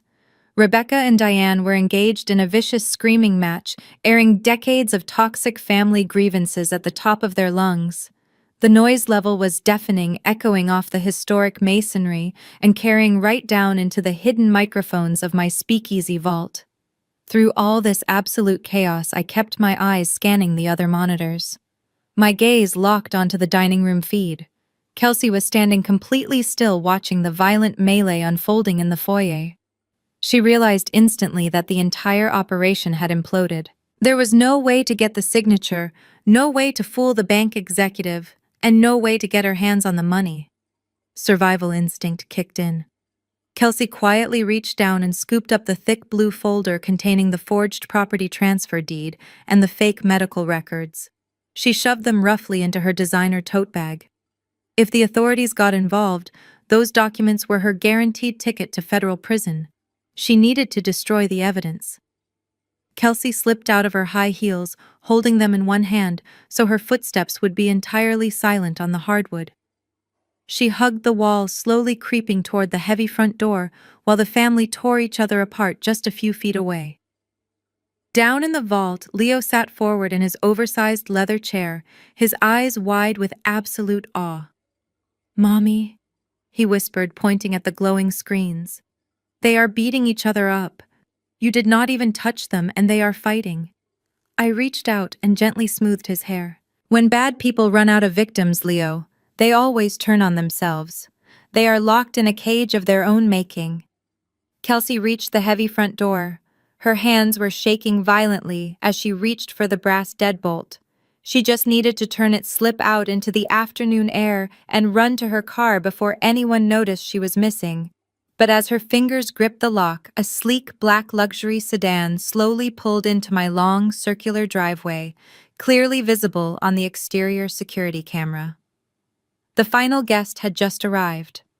The final guest had just arrived.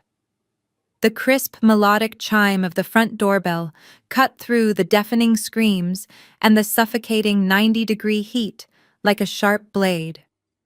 It rang a second time, echoing off the mahogany walls of the foyer. Instantly, the violent melee froze. Jamal stopped shaking Bradley, his massive hand still gripping my husband's torn dress shirt. Diane and Rebecca fell completely silent, their chests heaving as they stared at the heavy wooden door. Kelsey froze with her hand hovering just inches from the brass deadbolt, her designer tote bag clutched tightly against her side. "He is here," Bradley gasped, his voice barely a raspy whisper as he struggled to breathe. "The bank executive is here." The sheer desperation in Bradley's eyes completely overrode his fear of Jamal and his rage toward Kelsey. That $2 million loan was the only thing standing between him and absolute financial ruin. He frantically slapped Jamal's hands away and dropped to the hardwood floor, scrambling to his feet. "Hide the bag," Bradley hissed, pointing wildly at the heavy canvas duffel bag sitting in the middle of the foyer. "Jamal moved that bag right now. If he sees stolen diamonds sitting in the entryway, the deal is completely dead." Jamal hesitated, his eyes narrowing, but the prospect of the massive bank loan still held a sliver of greedy temptation. He bent down, scooped up the heavy duffel bag, and shoved it roughly behind the large antique velvet sofa in the living room, completely out of sight from the front door. Bradley was in a state of absolute manic panic. He desperately tried to fix his appearance, but it was a completely lost cause. His expensive dress shirt was torn at the collar from Jamal's massive grip. His hair was plastered to his forehead with sweat, and his face was flushed a dangerous shade of crimson from the oppressive heat I was pumping through the vents. He hastily tucked his ripped shirt into his trousers and wiped his face with his sleeve. He turned his wild eyes toward his mistress. "Kelsey, get back in the dining room right now," Bradley ordered, his voice trembling with a terrifying edge. "Put the forged documents back on the table. You are going to smile, you are going to act like the loving, supportive partner, and you are going to help me close this loan. If you try to run out that front door, I swear I will tell this banker exactly what you planned with that offshore trust." Kelsey looked at the front door, then back at Bradley. She knew she was trapped. If the deal fell apart now, she walked away with absolutely nothing but a massive target on her back. She swallowed hard, forced a stiff, terrified smile onto her melting face, and walked quickly back to the dining room. She pulled the thick blue folder out of her tote bag and spread the forged property transfer deed across the polished table. Greg, the notary, was still standing near the hallway, clutching his battered briefcase. Bradley pointed a shaking finger at him. "Sit down and get your stamps ready," Bradley commanded. "You are getting paid your $5,000 in cash as soon as the ink dries. Do not ruin this for me." Greg wiped the sweat from his neck and nervously sat back down in the antique dining chair. Diane frantically tried to smooth her disheveled hair, fixing her cashmere sweater, and pasting on a fake aristocratic smile that looked entirely deranged given her flushed red face. Rebecca stood silently near the staircase, looking completely defeated and terrified. "Just act normal," Bradley pleaded to the room, though nothing about the situation was remotely normal. The house felt like a literal oven. The floor was covered in shattered crystal champagne flutes and scattered addendum papers. The master bedroom door upstairs was completely smashed to pieces, and the family standing in the foyer looked like they had just survived a street fight. Bradley took a deep, shaky breath, wiped his sweating palms on his trousers, and reached for the brass handle. He pulled the heavy front door open, forcing the widest and most fake smile I had ever seen onto his face. Mr. Henderson Bradley greeted loudly, his voice cracking slightly, as he addressed the man standing on the porch. "Welcome to our home. I am so sorry for the heat.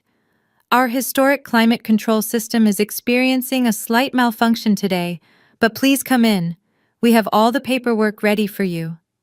Down in the speakeasy vault, I reached under the desk and pulled out a thick manila folder I had retrieved from my biometric wall safe earlier that morning. I looked down at Leo, who was watching the monitors with rapt attention. "Are we going out there now?"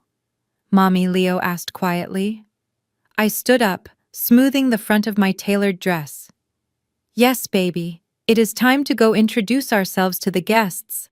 I stood up, smoothing the front of my tailored dress. "Yes, baby. It is time to go introduce ourselves to the guests." I took Leo's small hand in mine and led him away from the monitors. We walked to the far side of the speakeasy vault, opposite the heavy stone door that opened into the cellar. When I restored this property, I had discovered that the original owner, a wealthy bootlegger, had built a secondary escape route. Behind a panel of dark mahogany was a narrow, hidden staircase that led directly up to the main floor, opening right into the expansive library adjacent to the living room. It was an architectural secret that had remained perfectly hidden for nearly a century. I pressed the concealed lever, and the heavy wood panel clicked open. The narrow staircase was dimly lit but perfectly clean. We walked up the wooden steps quietly. As we reached the top landing, I could hear the muffled voices coming from the living room just on the other side of the wall. Bradley was talking fast, his voice overly enthusiastic and strained. "As you can see, Mr. Henderson, the property is in immaculate condition. It was fully restored a few years ago. We are very eager to finalize the collateral agreement today so we can move forward with the tech expansion." A deep professional voice answered him. "The location is certainly prime real estate, Bradley. But I must say it is incredibly warm in here. Are you sure the climate control is the only issue? Everyone seems quite agitated." I leaned closer to the wall, listening intently. Kelsey chimed in, her voice attempting to sound sweet, but vibrating with barely suppressed panic. "Oh, we are just so excited about the business prospects, Mr. Henderson. It has been a very busy morning. We have all the necessary paperwork right here on the coffee table. The property transfer deed has been fully notarized as of 10 minutes ago." I could hear the rustle of heavy paper as Bradley presumably handed over the forged documents. "Excellent," the bank executive said. "Let me just review these signatures and we can move forward with the authorization." I looked down at Leo. He was staring up at me, completely silent and remarkably brave. I gave his hand a gentle squeeze. I took a deep breath, letting the cool, filtered air of the hidden staircase fill my lungs one last time before stepping out into the suffocating heat of the house. I reached out and unlatched the heavy, customized locking mechanism. In the living room, the massive floor-to-ceiling oak bookshelves suddenly let out a low, mechanical hum. Bradley froze mid-sentence. Mr. Henderson looked up from the forged documents. Diane, who was sitting stiffly on the velvet sofa, attempting to look elegant despite her sweat-soaked cashmere, let out a sharp gasp. The entire section of the library wall slowly slid open on concealed tracks, revealing the hidden passage. I stepped out from behind the bookshelves, holding Leo's hand. I was wearing my sharpest tailored appraisal suit, perfectly pressed and completely spotless. Not a single hair was out of place. I looked absolutely immaculate, completely composed, and entirely out of place in the sweltering, chaotic mess my family had created in my home. The reaction was instantaneous and explosive. Diane let out a blood-curdling scream, dropping her empty crystal glass onto the Persian rug. Rebecca, who was standing near the archway, backed up until she hit the wall, her eyes wide with absolute horror. Jamal poked his head out from the dining room, his jaw dropping open as he stared at me as if I were a literal ghost. Kelsey staggered backward, knocking her knee against the heavy oak coffee table. She clutched her chest, her face turning an ashen gray underneath her melted makeup. How Kelsey gasped, her voice barely a squeak. "How did you get out of the cellar?" But it was Bradley's reaction that was the most satisfying. The sheer, unadulterated terror that washed over his face was something I will never forget. His eyes darted from me to the heavy oak bookshelves and back to me. His mind could not process what he was seeing. He had personally locked the heavy iron deadbolt on the cellar door. He had stood there and demanded my surrender. And now I was standing in the middle of the living room looking like I had just arrived from a high-end corporate meeting. Natalie Bradley choked out, his voice cracking violently. "What are you doing up here?" I smiled, a cold, empty expression that did not reach my eyes. I walked calmly toward the center of the living room, my heels clicking sharply against the hardwood floor. "I live here, Bradley," I said, my voice perfectly steady and clear. "The real question is, what are all of you doing in my house?" Mr. Henderson, the man sitting in the antique armchair holding the forged property deed, slowly lowered the paperwork. He looked at me, then looked at the terrified, sweating faces of my family. "Bradley," Mr. Henderson said, his deep voice carrying a sudden, sharp authority. "I thought you said your wife was currently confined to a medical facility for a severe psychiatric breakdown." Bradley opened his mouth, but no sound came out. He was completely trapped in a lie so massive it was crushing him alive. The psychological warfare was over. It was time for the execution. Bradley opened his mouth, but no sound came out. He was completely trapped in a lie so massive it was crushing him alive.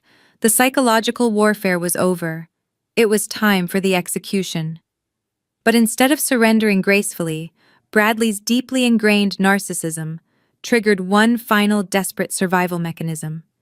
He physically shook his head, as if trying to clear the terrifying reality from his brain, and then he launched into the most pathetic performance I had ever witnessed in my entire life. Bradley practically threw himself across the heavy oak coffee table, rushing toward Mr. Henderson. He positioned his sweat-soaked body between the bank executive and me, raising his hands in a frantic, placating gesture. "Mr. Henderson, please do not be alarmed," Bradley stammered, his voice dropping into a loud, frantic whisper that echoed perfectly in the quiet room. This is exactly what I was talking about. My wife has severe early-onset dementia.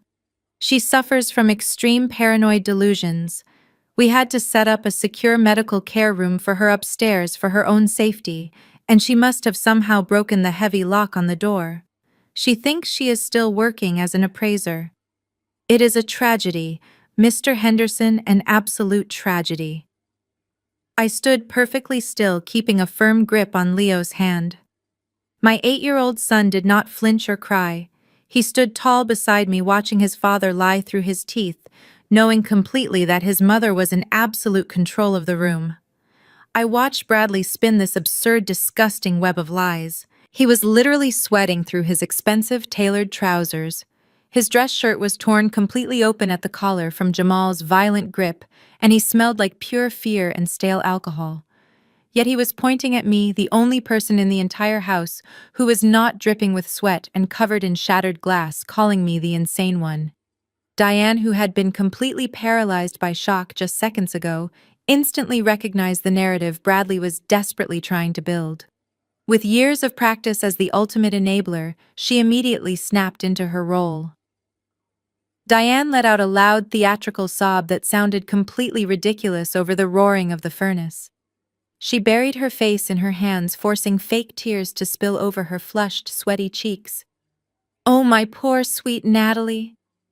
Diane wailed loudly, stepping forward and reaching her arms out toward me as if I were a confused child wandering into dangerous traffic. "You are having another one of your terrible episodes, dear. We told you to stay in your room where it is safe and cool. You are confusing the nice bank man with your old clients. Come with me right now before you hurt yourself or the baby." Rebecca took her cue as well. She pushed herself off the hallway wall, wiping her own sweaty face, and rushed toward me from the opposite side. "Let her go, Mom," Rebecca said, her voice shaking with entirely manufactured concern. "I will help you get her back upstairs to her medical bed. We just need to get her sedated so she can rest." They closed in on me like two desperate vultures. Diane grabbed my left forearm, her perfectly manicured nails digging sharply into the expensive silk sleeve of my pristine suit jacket. Rebecca grabbed my right shoulder, attempting to physically pull me backward toward the foyer. They were trying to manhandle me right out of my own living room so Bradley could finish stealing my massive property. I did not scream. I did not thrash around or fight them. That is exactly what a person having a manic episode would do, and I absolutely refused to give Bradley even a single shred of credibility. Instead, I simply planted my heels firmly on the hardwood floor. I turned my head slowly, locking my eyes directly onto Diane's fake tear-stained face.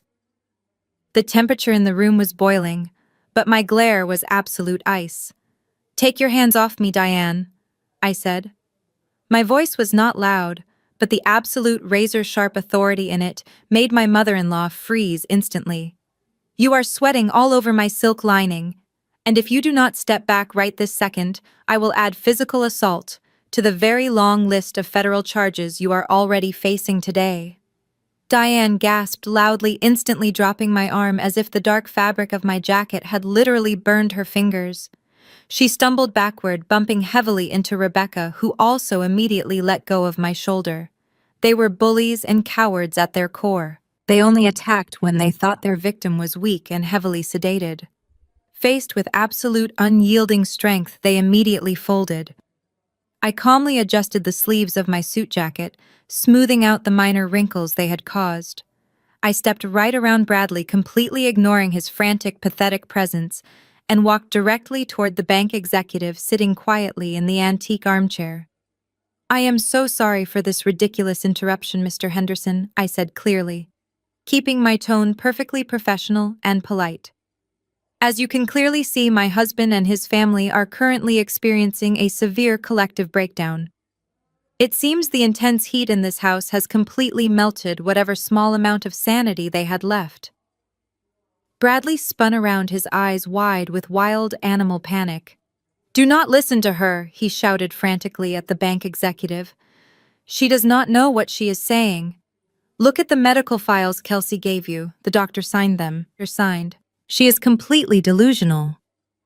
Mr. Henderson looked down at the forged documents resting on his lap. He slowly closed the thick blue folder, resting his large hands firmly on top of it.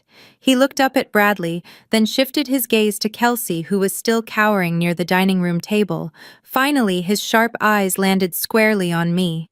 "I assure you, Bradley, I am not delusional," I said smoothly, a tight smile forming on my lips. "But you are about to wish you were, because the reality of what is about to happen to you next is going to be incredibly difficult to process." I immediately stepped up to the heavy oak coffee table, completely ignoring my husband's frantic sputtering. Bradley tried to step in front of me again, but I shot him a look so filled with absolute cold authority that he instinctively backed away. His entire posture collapsed under the weight of his crumbling lies. I gently laid the thick manila folder I brought from the vault directly onto the polished wood right next to the fraudulent blue folder Kelsey prepared.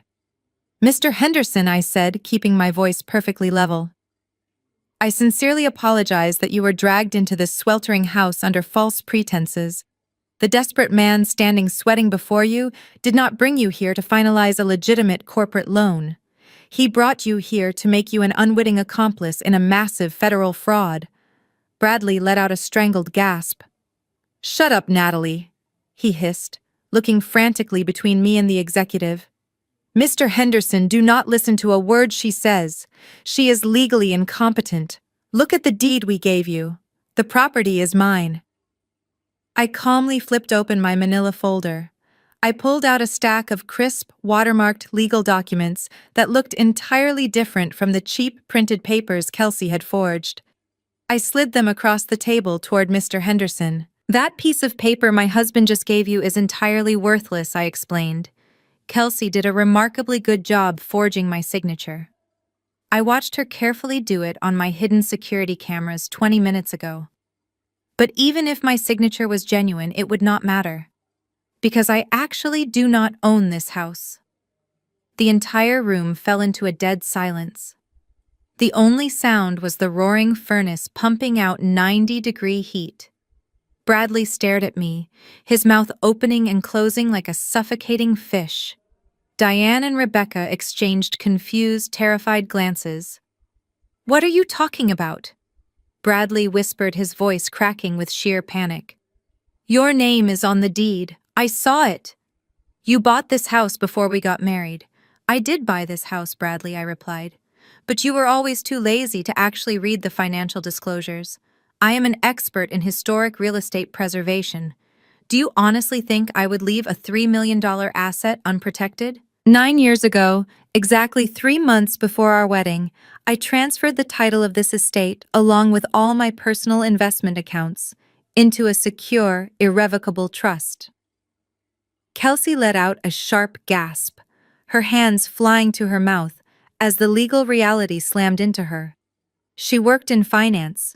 She knew exactly what an irrevocable trust meant. "That is right, Kelsey," I said, locking my eyes onto his trembling mistress. "I am merely the primary beneficiary and the managing trustee. But the trust itself is a separate legal entity. I cannot just sign the house over to a tech holding company on a whim, and I certainly cannot do it with a single forged signature on a residential transfer deed. Dissolving or borrowing against this trust requires 2 independent corporate attorneys, a federally registered medallion signature guarantee, and months of rigorous legal filings." Bradley looked like he was about to vomit. The blood completely drained from his flushed face, leaving him looking sickly and pale. He stumbled backward, hitting the edge of the velvet sofa, and collapsed heavily onto the cushions. "Your name is on absolutely nothing, Bradley," I stated loudly. "You own 0% of this estate. You have 0 equity in my business. You have absolutely no legal authority to use this property as collateral. You locked your own wife and child in a freezing cellar to steal something that was legally impossible for you to take." Jamal stepped out from the dining room archway, his eyes wide with unadulterated shock. He looked at Bradley, who was sitting on the sofa completely broken. "You mean we did all of this for nothing?" Jamal growled, his deep voice heavily vibrating with dangerous anger. "You dragged me into a massive felony robbery, and you do not even have the collateral to get the loan." Bradley suddenly shot up from the sofa, his desperation completely overriding his logic. "Mr. Henderson," Bradley pleaded wildly, turning to the man in the armchair, "there absolutely has to be a way around this. I can give you personal guarantees. I can sign over the tech company shares. You cannot just leave without funding the loan." Mr. Henderson slowly closed my manila folder. He reached up and calmly adjusted his tie. He absolutely did not look like a friendly bank executive anymore. The professional customer service smile completely vanished from his face, replaced by a cold, hard stare that sent a sudden chill through the sweltering room.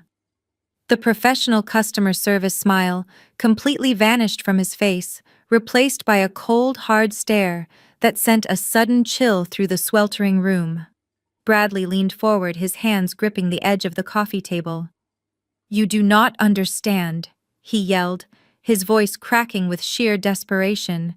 "The bank does not care about some old trust document. I am the CEO of a major tech firm. I have liquid assets. I can sign a personal promissory note right now. Just give me the loan papers. We can bypass the property collateral entirely.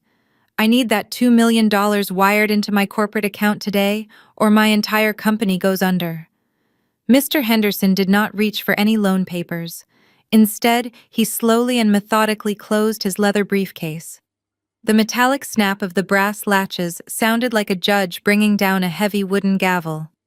He stood up, brushing a speck of invisible dust from his perfectly pressed suit. He looked down at my husband with an expression of pure professional disgust. "Mr. Henderson," Bradley pleaded, his voice dropping into a pathetic, terrified whine. "Please, I will give you a personal cut of the loan, 10%. Just process the approval and walk away." "I think you have said enough, Bradley," the man said, his deep voice cutting effortlessly through the ambient noise of the roaring furnace. "You are currently attempting to bribe a federal officer while openly admitting to a conspiracy to commit real estate fraud." Bradley froze. The entire room seemed to stop breathing. Diane let out a small, confused whimper from the sofa. The man reached into the inside breast pocket of his suit jacket. He did not pull out a business card or a bank pamphlet. He pulled out a dark leather wallet and flipped it open with a flick of his wrist. A heavy gold shield caught the light reflecting brightly in the dim living room. "My name is Special Agent Henderson," he announced, his voice ringing with absolute, undeniable authority. "I am with the Federal Bureau of Investigation Financial Crimes Division, and I am absolutely not here to approve a bridge loan for your non-existent tech startup." Bradley stared at the gold badge as if it were a venomous snake preparing to strike. His knees gave out completely and he collapsed back onto the velvet sofa, his mouth hanging open in silent, paralyzing terror. Kelsey let out a piercing, frantic scream. She spun around and sprinted toward the dining room archway, but she tripped over her own designer tote bag. She crashed hard onto the floor, sending the forged property deed and the fake medical record sliding across the polished hardwood directly to the feet of the federal agent. Agent Henderson looked down at the scattered papers and then looked directly at me. "Thank you for your continued cooperation, Natalie," he said politely. "The financial ledgers you provided us 3 weeks ago were incredibly thorough. We have been building this federal case ever since." Bradley slowly turned his head to look at me, his eyes wide and completely bloodshot. "Ledgers," he whispered hoarsely. "What ledgers?" I stepped forward, looking down at the pathetic man who had tried to destroy my life. "Did you honestly think I did not know what you were doing?" I asked coldly. "You left your laptop open on my kitchen counter a month ago. You were so arrogant you did not even bother to use a secure password. I saw the hidden spreadsheets. I saw the fake vendor invoices you and Kelsey were using to siphon money out of your investors' accounts. I saw the massive offshore wire transfers. You were not running a tech company, Bradley. You were running a highly illegal money laundering operation." I did not just sit in the dark and cry. I continued, my voice rising with righteous fury. I compiled every single document. I copied every email. I downloaded every encrypted ledger. And then I sent the entire package directly to the authorities. They have been monitoring your communications for weeks. They knew exactly when you scheduled this fake bank appointment because they were the ones who intercepted the request and sent Agent Henderson in his place. Diane let out a loud, dramatic wail, clutching her chest as if she were having a sudden heart attack. "My son is a legitimate businessman," she shrieked at the agent. "He is a visionary. This is a massive misunderstanding. She set him up because she is jealous of his success." "Ma'am, I suggest you remain completely quiet," Agent Henderson said firmly, not even glancing at my hysterical mother-in-law. "Your son is facing multiple federal indictments, including wire fraud, bank fraud, identity theft, and money laundering. And based on what I just witnessed regarding those forged medical documents and the attempt to unlawfully confine his wife, we will be adding several more severe felony charges to that list." Jamal, who had been standing near the foyer, suddenly realized the absolute gravity of the situation.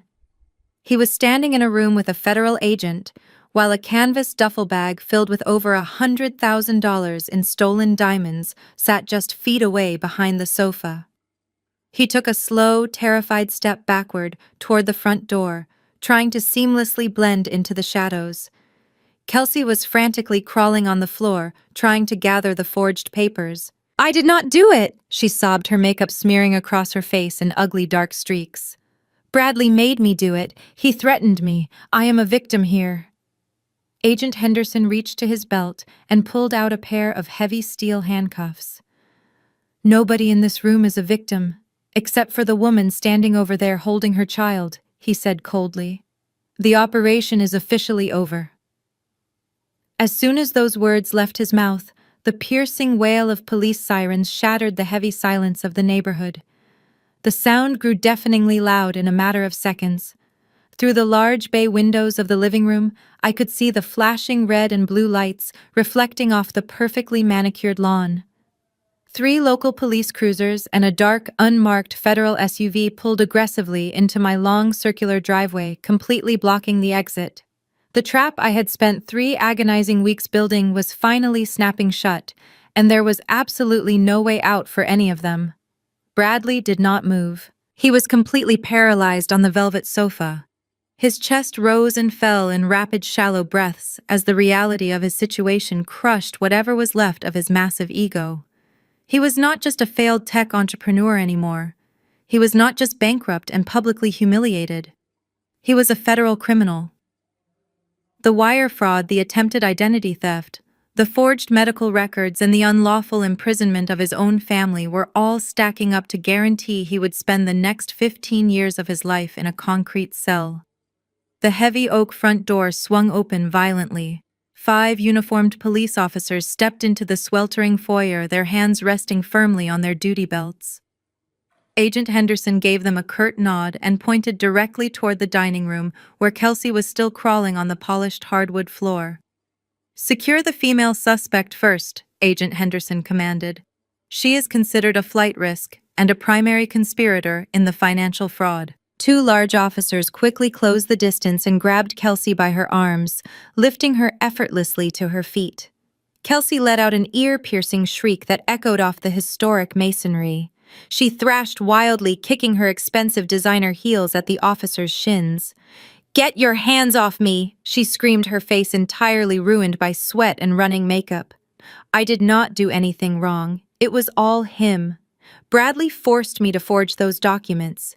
He is a monster. He locked his own wife in the basement. I am just a consultant. You cannot arrest me for his crimes." Agent Henderson stepped forward, pulling her arms forcefully behind her back. The sharp metallic click of the heavy steel handcuffs snapping into place over her wrists sounded like pure justice. "You are not a consultant, Kelsey," he said, his voice devoid of any sympathy. "You are the registered co-signer on an offshore account containing stolen investor funds. You have been under federal surveillance for nearly a month. You have the right to remain silent, and I highly suggest you start using it immediately before you add resisting arrest to your long list of felony charges." Kelsey sobbed hysterically as the officers dragged her toward the front door. She twisted her head back, glaring at Bradley with pure, absolute hatred. "Do something, you pathetic loser," she screamed at him. "Tell them it was your idea. Tell them you made me do it." But Bradley could not even look at her. He just stared blankly at the shattered crystal on the floor, completely broken and empty. The woman he had destroyed his marriage for was now screaming insults at him while being hauled away by the police. Diane watched the police officers haul the screaming mistress out of her son's house, and she completely lost whatever fragile grip she had on reality. She ran over to Bradley, throwing her arms around his neck and sobbing loudly. "You cannot take my son," she wailed at Agent Henderson. "He is a good man. He just needed the money to save his business. Natalie drove him to this. She is a terrible wife who refused to support his dreams. He is the real victim here." Agent Henderson looked at my mother-in-law with intense disgust. "Mom, stepping away from the suspect right now would be in your best interest," he warned her. A female officer approached and gently but firmly pulled Diane away from the sofa. Diane collapsed onto the floor, weeping uncontrollably as 2 other officers approached Bradley. They flanked him on both sides, leaving him absolutely no room to move or escape. "Stand up, Bradley," Agent Henderson ordered. Bradley slowly raised his head. He looked like a man walking to the gallows. His face was ghostly pale, completely devoid of the arrogant smirk he wore when he locked the cellar door just an hour ago. He weakly put his hands behind his back without putting up any fight at all. The heavy steel cuffs locked around his wrists with a definitive click. The sound brought an incredible wave of relief over my entire body. As the officers pulled Bradley to his feet, he finally looked over at me. His eyes were wide and filled with a pathetic, desperate plea for mercy. "Natalie, please," he whispered, his voice breaking into a pathetic sob. "I am your husband. I am the father of your child. You cannot let them do this to me. Tell them it was a misunderstanding. We can fix this. Please, Natalie." I stood perfectly straight, keeping my hand resting reassuringly on Leo's shoulder. I looked at the man who had systematically tried to destroy my sanity, steal my hard-earned wealth, and trap me in the dark. I did not feel an ounce of pity. "You stopped being my husband the moment you poisoned my tea," I said coldly. "And you stopped being a father the moment you locked your terrified son in a freezing cellar just to fund your own greed. Enjoy your new concrete home, Bradley. It is the only real estate you will ever truly own." The officers turned him around and marched him toward the door. The mastermind behind the entire pathetic operation was leaving in chains, completely stripped of his dignity, his freedom, and his stolen future. But the arrests were not quite finished yet. There was still the matter of my stolen heirloom jewelry and the violent thief standing nervously in the foyer. While the officers were occupied with marching my disgraced husband out the front door, Jamal thought he saw a window of opportunity. He was a man who had survived his entire life by knowing exactly when to cut his losses and run. He slowly backed away from the center of the foyer, his heavy boots making incredibly soft sounds against the hardwood. He was edging his massive frame toward the arched hallway that led to the back terrace, hoping to quietly slip out the rear exit and disappear into the neighborhood before anyone realized he was part of the conspiracy. I kept my eyes locked on him. Jamal reached the edge of the hallway, his hand brushing against the antique wallpaper. He took one final look over his shoulder, his eyes darting toward the velvet sofa where he had hidden his canvas duffel bag just minutes earlier. Greed is a very difficult disease to cure. He was clearly debating whether he had enough time to grab the bag of diamonds before he ran. That brief moment of hesitation was all it took. "Excuse me, officers!" I called out, my voice ringing clearly across the large room. The remaining 2 police officers and Agent Henderson immediately turned their attention back to me. I pointed a perfectly manicured finger directly at my brother-in-law, who froze like a deer caught in the headlights. "The man trying to sneak out the back door is Jamal," I stated calmly. "And I would like to officially press charges against him for breaking and entering, destruction of property, and grand larceny." Jamal let out a low, dangerous growl. "You are crazy," he barked, raising his large hands defensively, as the 2 police officers immediately stepped toward him, blocking his path to the hallway. "I did not do anything. I was just here for a family dinner. I have nothing to do with Bradley and his bank fraud. Ask my wife." Rebecca, who was still standing near the staircase, looked absolutely terrified. She opened her mouth to speak, but no sound came out. She knew exactly what Jamal had done upstairs, and the oppressive heat of the room was suddenly completely forgotten, replaced by the freezing chill of impending doom. "He is right about the bank fraud," I told Agent Henderson, walking slowly toward the center of the living room. "Jamal is not smart enough to orchestrate a federal wire scheme, but he is a very experienced thief. While Bradley was trying to steal my house, Jamal was upstairs using a titanium pry bar to smash open my biometric wall safe." Jamal took a step back, his broad chest heaving. "You have no proof of that," he sneered, though the sweat pouring down his face betrayed his sheer panic. "You cannot just accuse people of stealing without evidence. You are just mad because your family is falling apart." I smiled coldly. I looked directly at the large antique velvet sofa. "Officer, if you look right behind that sofa, you will find a heavy canvas duffel bag. Jamal hid it there right before you arrived." One of the police officers walked over to the sofa and leaned over the backrest. He reached down and pulled up the heavy canvas bag Jamal had been carrying earlier. The officer unzipped the main compartment and looked inside. He let out a low whistle of surprise. "What is in the bag?" Officer Agent Henderson asked, walking over to inspect it himself. The officer reached inside and pulled out a handful of my designer leather handbags. Then he reached deeper and pulled out my late grandmother's platinum necklace, the 3-carat diamond center stone catching the dim light of the living room. Next came the vintage tennis bracelet and the matching drop earrings. The sheer volume of wealth dangling from the officer's hand was undeniable. "Those are family heirlooms," I stated clearly, my voice echoing in the silent room. They were securely locked in a safe inside my master bedroom. The total appraised value of the items inside that bag is well over $100,000.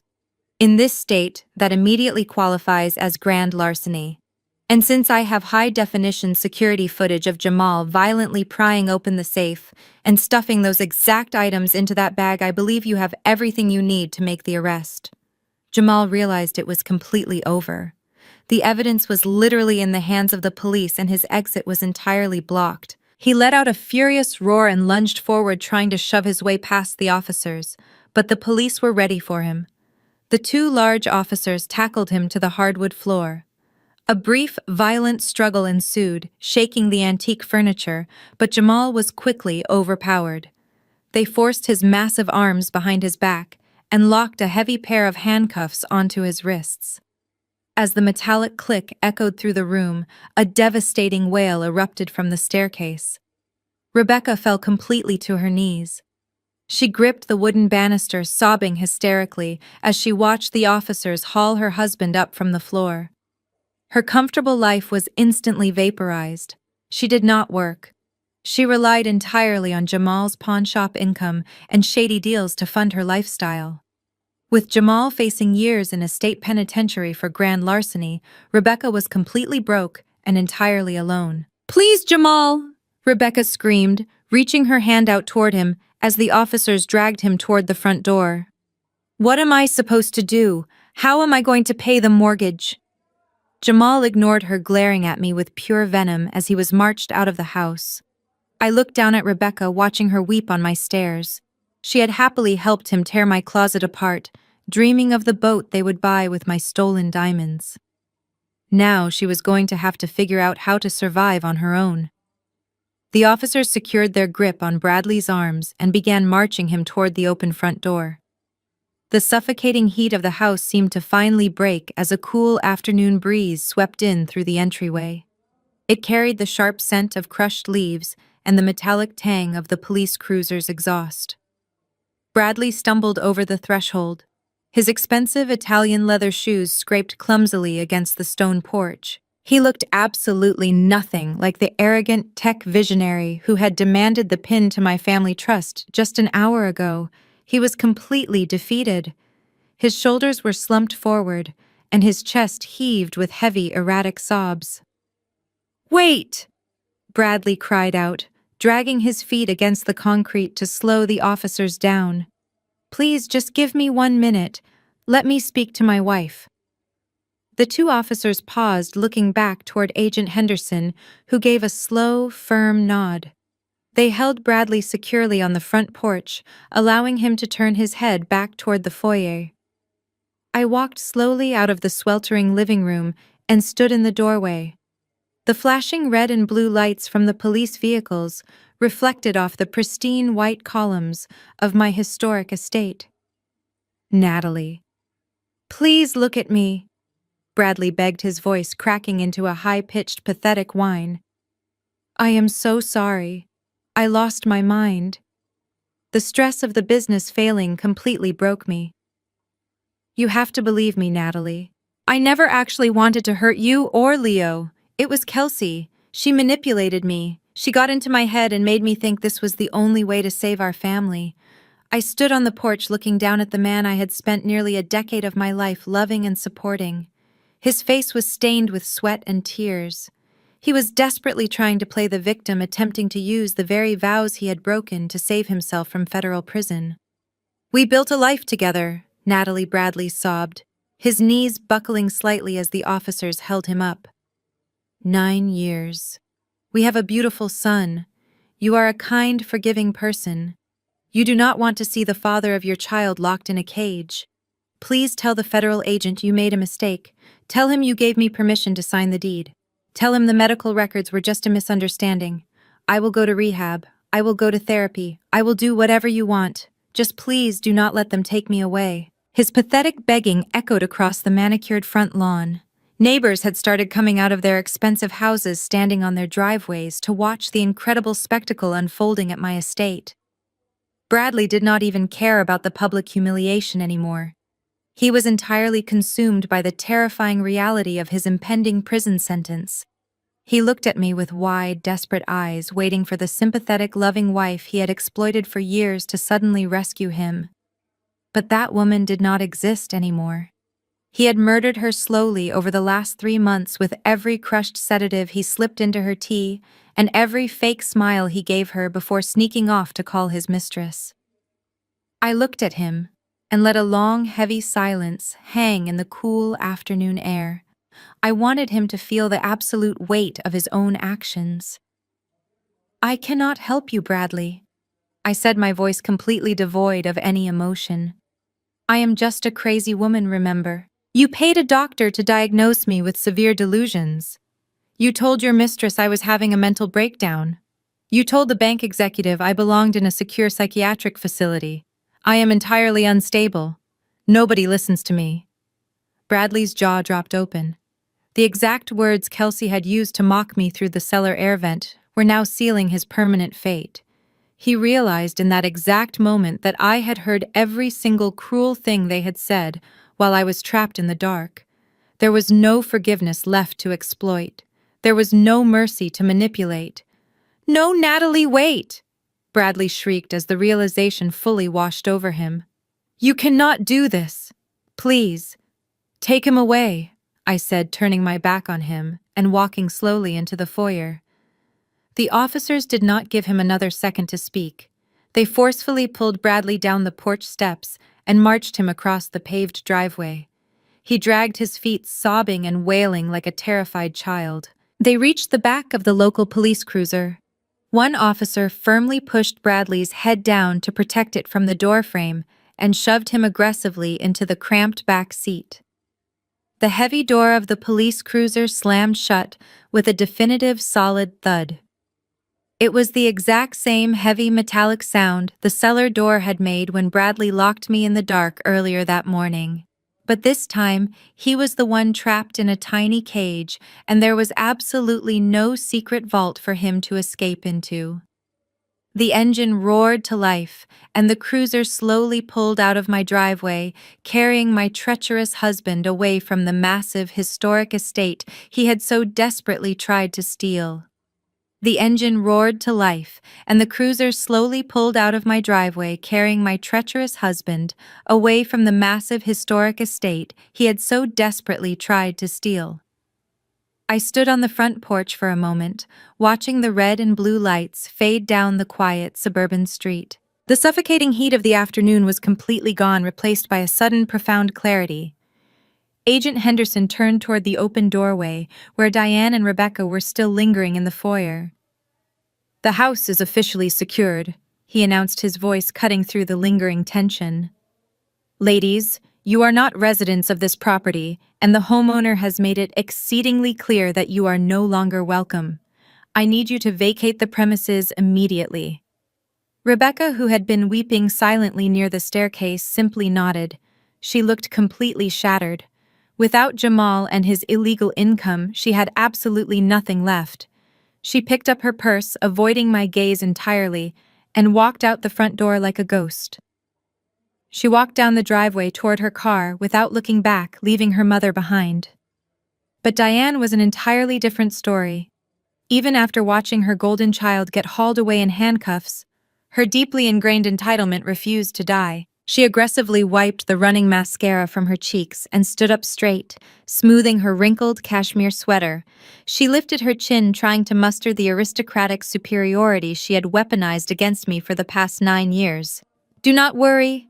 I have absolutely no desire to stay in this cursed house, Diane sneered, glaring at me with pure venom. You may have fooled these officers today, Natalie, but you have not won. I am going back to my condo right now. I am going to call the best defense attorneys in the state. I am going to mortgage my home if I have to, and I am going to get my son out of jail. And when he gets out, we are going to sue you for every single penny you have for this ridiculous setup. I leaned against the heavy oak door frame and let out a soft, genuine laugh. The sound seemed to infuriate her even more. You are going to mortgage your home? I asked, raising an eyebrow. That is incredibly fascinating, Diane. I was not aware you owned a home to mortgage. Diane scoffed, waving her hand dismissively. You know exactly what I am talking about, my luxury condo overlooking the marina. The one Bradley bought for me 5 years ago so I would not have to live in the suburbs. I slowly shook my head. Bradley did not buy you that condo, Diane. Bradley could not even afford the maintenance fees on that building. I leased that condo through my real estate corporation. My trust has been paying the $6,000 monthly rent for the past 5 years. I let Bradley take the credit because I was trying to be a supportive wife and preserve his fragile ego. Diane's smug expression faltered. A flicker of genuine uncertainty crossed her eyes, but she quickly masked it with anger.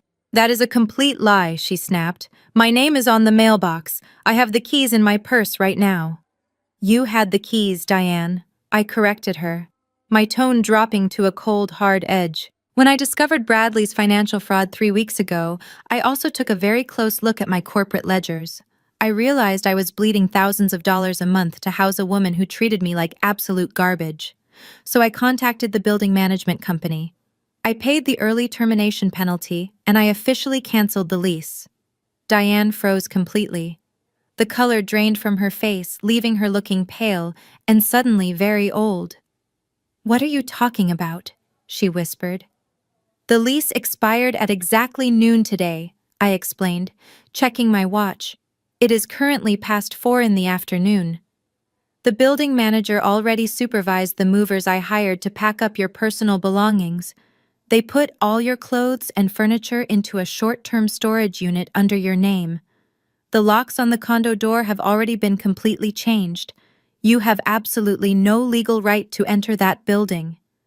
No. Diane gasped, her voice trembling wildly. No, you cannot do that. You cannot. That is my home. You cannot just throw me out onto the street. I did not throw you anywhere, I replied calmly. You threw yourself out the moment you walked into my house with a bottle of champagne to celebrate my imprisonment. You helped your son try to steal my wealth, and now you get to experience exactly what life looks like without my charity. Diane turned frantically to Agent Henderson. You have to arrest her, she screamed, pointing a shaking finger at me. This is an illegal eviction. Make her give me my house back. Agent Henderson simply crossed his arms. This is a civil matter regarding a corporate lease. Ma'am, he stated flatly. It has absolutely nothing to do with the FBI. But my order for you to leave this property is a criminal matter. If you do not step off this porch right now, I will have the local officers arrest you for criminal trespassing. Diane looked around wildly.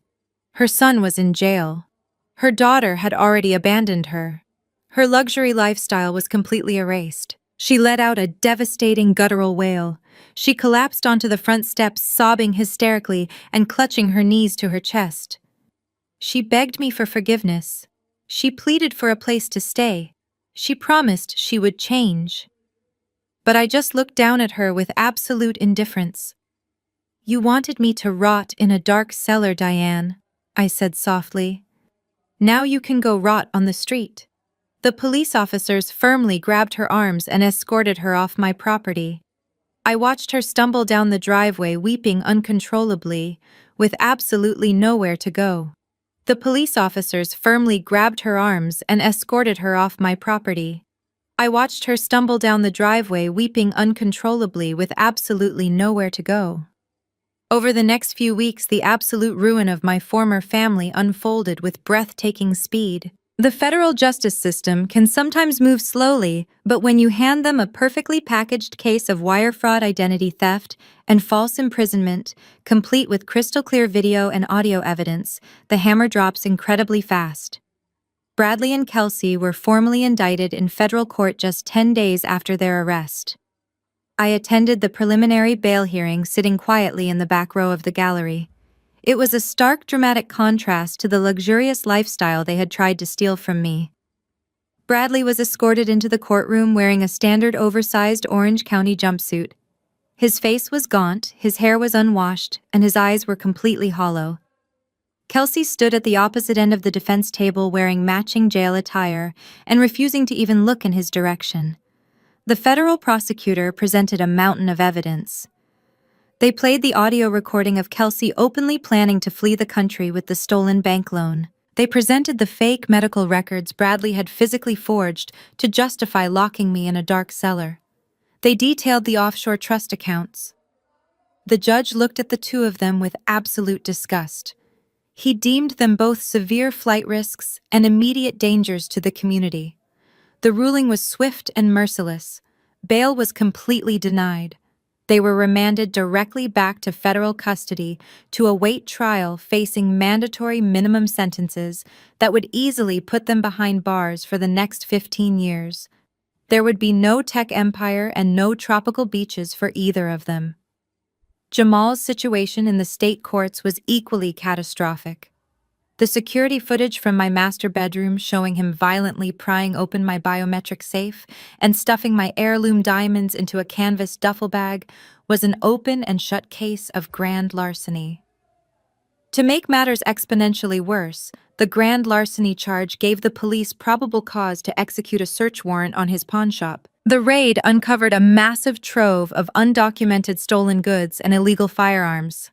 Jamal's tough guy persona completely broke during his arraignment.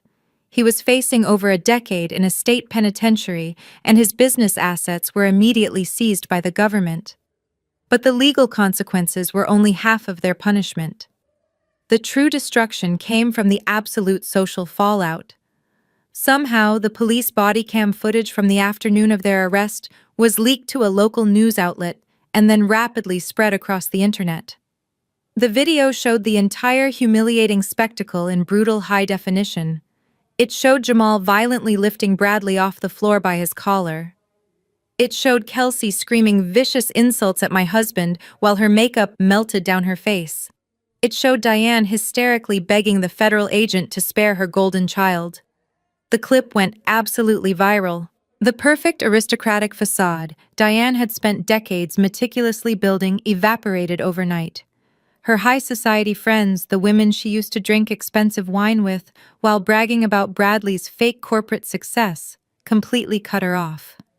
She was permanently banned from her exclusive country club.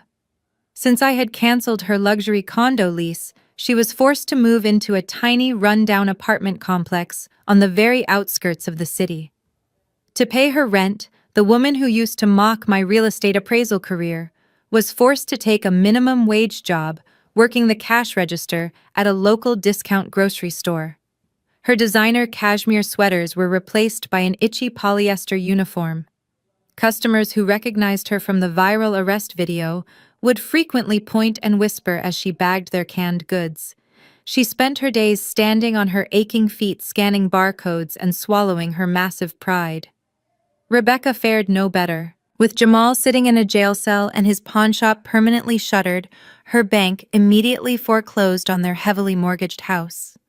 She was forced to pack whatever clothes she had left and move into the tiny, cramped apartment with Diane. Having never worked a real job in her adult life, Rebecca had to take a position wiping down tables at a fast food restaurant. The two women who had happily helped tear my bedroom apart were now sharing a single bathroom and working grueling low-wage shifts just to keep the electricity turned on. They spent their evenings bitterly blaming each other for the collapse of their lives, entirely trapped in a miserable prison of their own making. 6 months have passed since that sweltering afternoon. The historic estate is quiet now, filled only with the peaceful sounds of a home that is finally safe. I am standing right now in the center of the Prohibition-era speakeasy vault. But the heavy stone door is propped wide open. This room is no longer a hiding place. It is no longer a defensive bunker where I had to retreat to protect my child from the monsters living upstairs. It has reverted back to exactly what I originally built it to be. It is a masterpiece of historical restoration and a quiet sanctuary of my own independence. I ran my hands over the polished mahogany bar and smiled. The monitors that once displayed the terrifying invasion of my home are now turned off. I do not need to constantly watch my own hallways anymore. The threat has been completely neutralized. I reclaimed my peace and I secured my future. My appraisal business has actually doubled in revenue since the viral incident. High-end clients appreciate a professional who knows exactly how to protect valuable assets. I used some of the new profits to completely replace the master bedroom door that Jamal destroyed. I also ripped out the old carpets and refinished the hardwood floors, erasing every single physical trace of their presence in my home. The house feels lighter now. It breathes differently. The oppressive weight of Bradley's constant failures and Diane's suffocating judgment has been entirely lifted from the atmosphere. I realize that restoring a historic house is very much like rebuilding your own life. You have to be willing to tear out the rotting wood, no matter how foundational it might seem. You have to clear away the toxic mold before it poisons the air you breathe. I heard the light patter of footsteps coming down the stone stairs. Leo ran into the vault, holding a brightly colored superhero comic book. He climbed up onto one of the vintage leather club chairs and made himself comfortable. He looked up at me with a bright, happy smile that completely erased the memory of his terrified tears from that dark day. He has grown so much in just a few months. Without the constant tension of a failing marriage hanging over our heads, he has blossomed into a relaxed and joyful child. "Mommy, are we going to order pizza for dinner tonight?" he asked, swinging his legs happily against the leather chair. "Yes, baby," I replied, walking over and kissing the top of his head. "We can order whatever you want. We are celebrating today." Leo tilted his head slightly, his bright eyes looking curious. "What are we celebrating?" I looked around the beautiful, secure room. "We are celebrating freedom, Leo. We are celebrating the fact that our superhero base will always just be a fun place to read comic books from now on. The bad guys are locked away, and they are never coming back to bother us ever again." Leo beamed and went right back to reading his book, completely unburdened and safe. Watching him, I felt a profound sense of closure. When you marry into a family, you naturally expect them to embrace you. You want to believe that the people who share your holiday dinners and celebrate your milestones actually have your best interests at heart. You try so hard to fit into their mold, to earn their respect, and to keep the peace. But the harsh reality is that toxic people do not care about loyalty. They only care about what they can extract from you. Bradley, Diane, Jamal, Rebecca and Kelsey all looked at me and saw nothing but a resource to be exploited. They assumed my kindness was a weakness. They believed that because I was a dedicated wife, I would just quietly accept their abuse and hand over the fruits of my hard labor to save them from their own catastrophic failures. They thought I would surrender my life simply because they demanded it. But they severely underestimated what happens when you push an independent woman into a dark corner and threaten her child. I did not just survive their trap. I turned it entirely upside down and let it crush them. They thought the darkness of the cellar would break my spirit. But they forgot that roots grow strongest in the dark. I built my life brick by brick, and nobody gets to come in and tear it down simply because they feel entitled to my success. Blood and marriage certificates do not give anyone the right to disrespect you or steal your peace. True family is not determined by an arbitrary legal document or a shared last name. It is determined by mutual respect and unconditional support. Sometimes the most empowering thing you can possibly do is recognize your own incredible worth and completely sever the ties with the people trying to dim your light. You owe them absolutely nothing. If you have ever had to lock out the people who were supposed to love you to protect your peace, let me know in the comments below. Have you ever had to stand up to a toxic family member who underestimated your strength? Tell me your story. Hit the like button and subscribe to the channel if you believe in fighting back and reclaiming your life. Thank you so much for watching, and remember that your greatest weapon against toxic people is your own unbreakable success. The harrowing story of Natalie being locked in a cellar by those meant to love her highlights a profound and often uncomfortable truth. Your greatest protection against toxic manipulation is your own independence. When abusive partners or family members attempt to tear you down, they almost always rely on your vulnerability or dependence to maintain their control.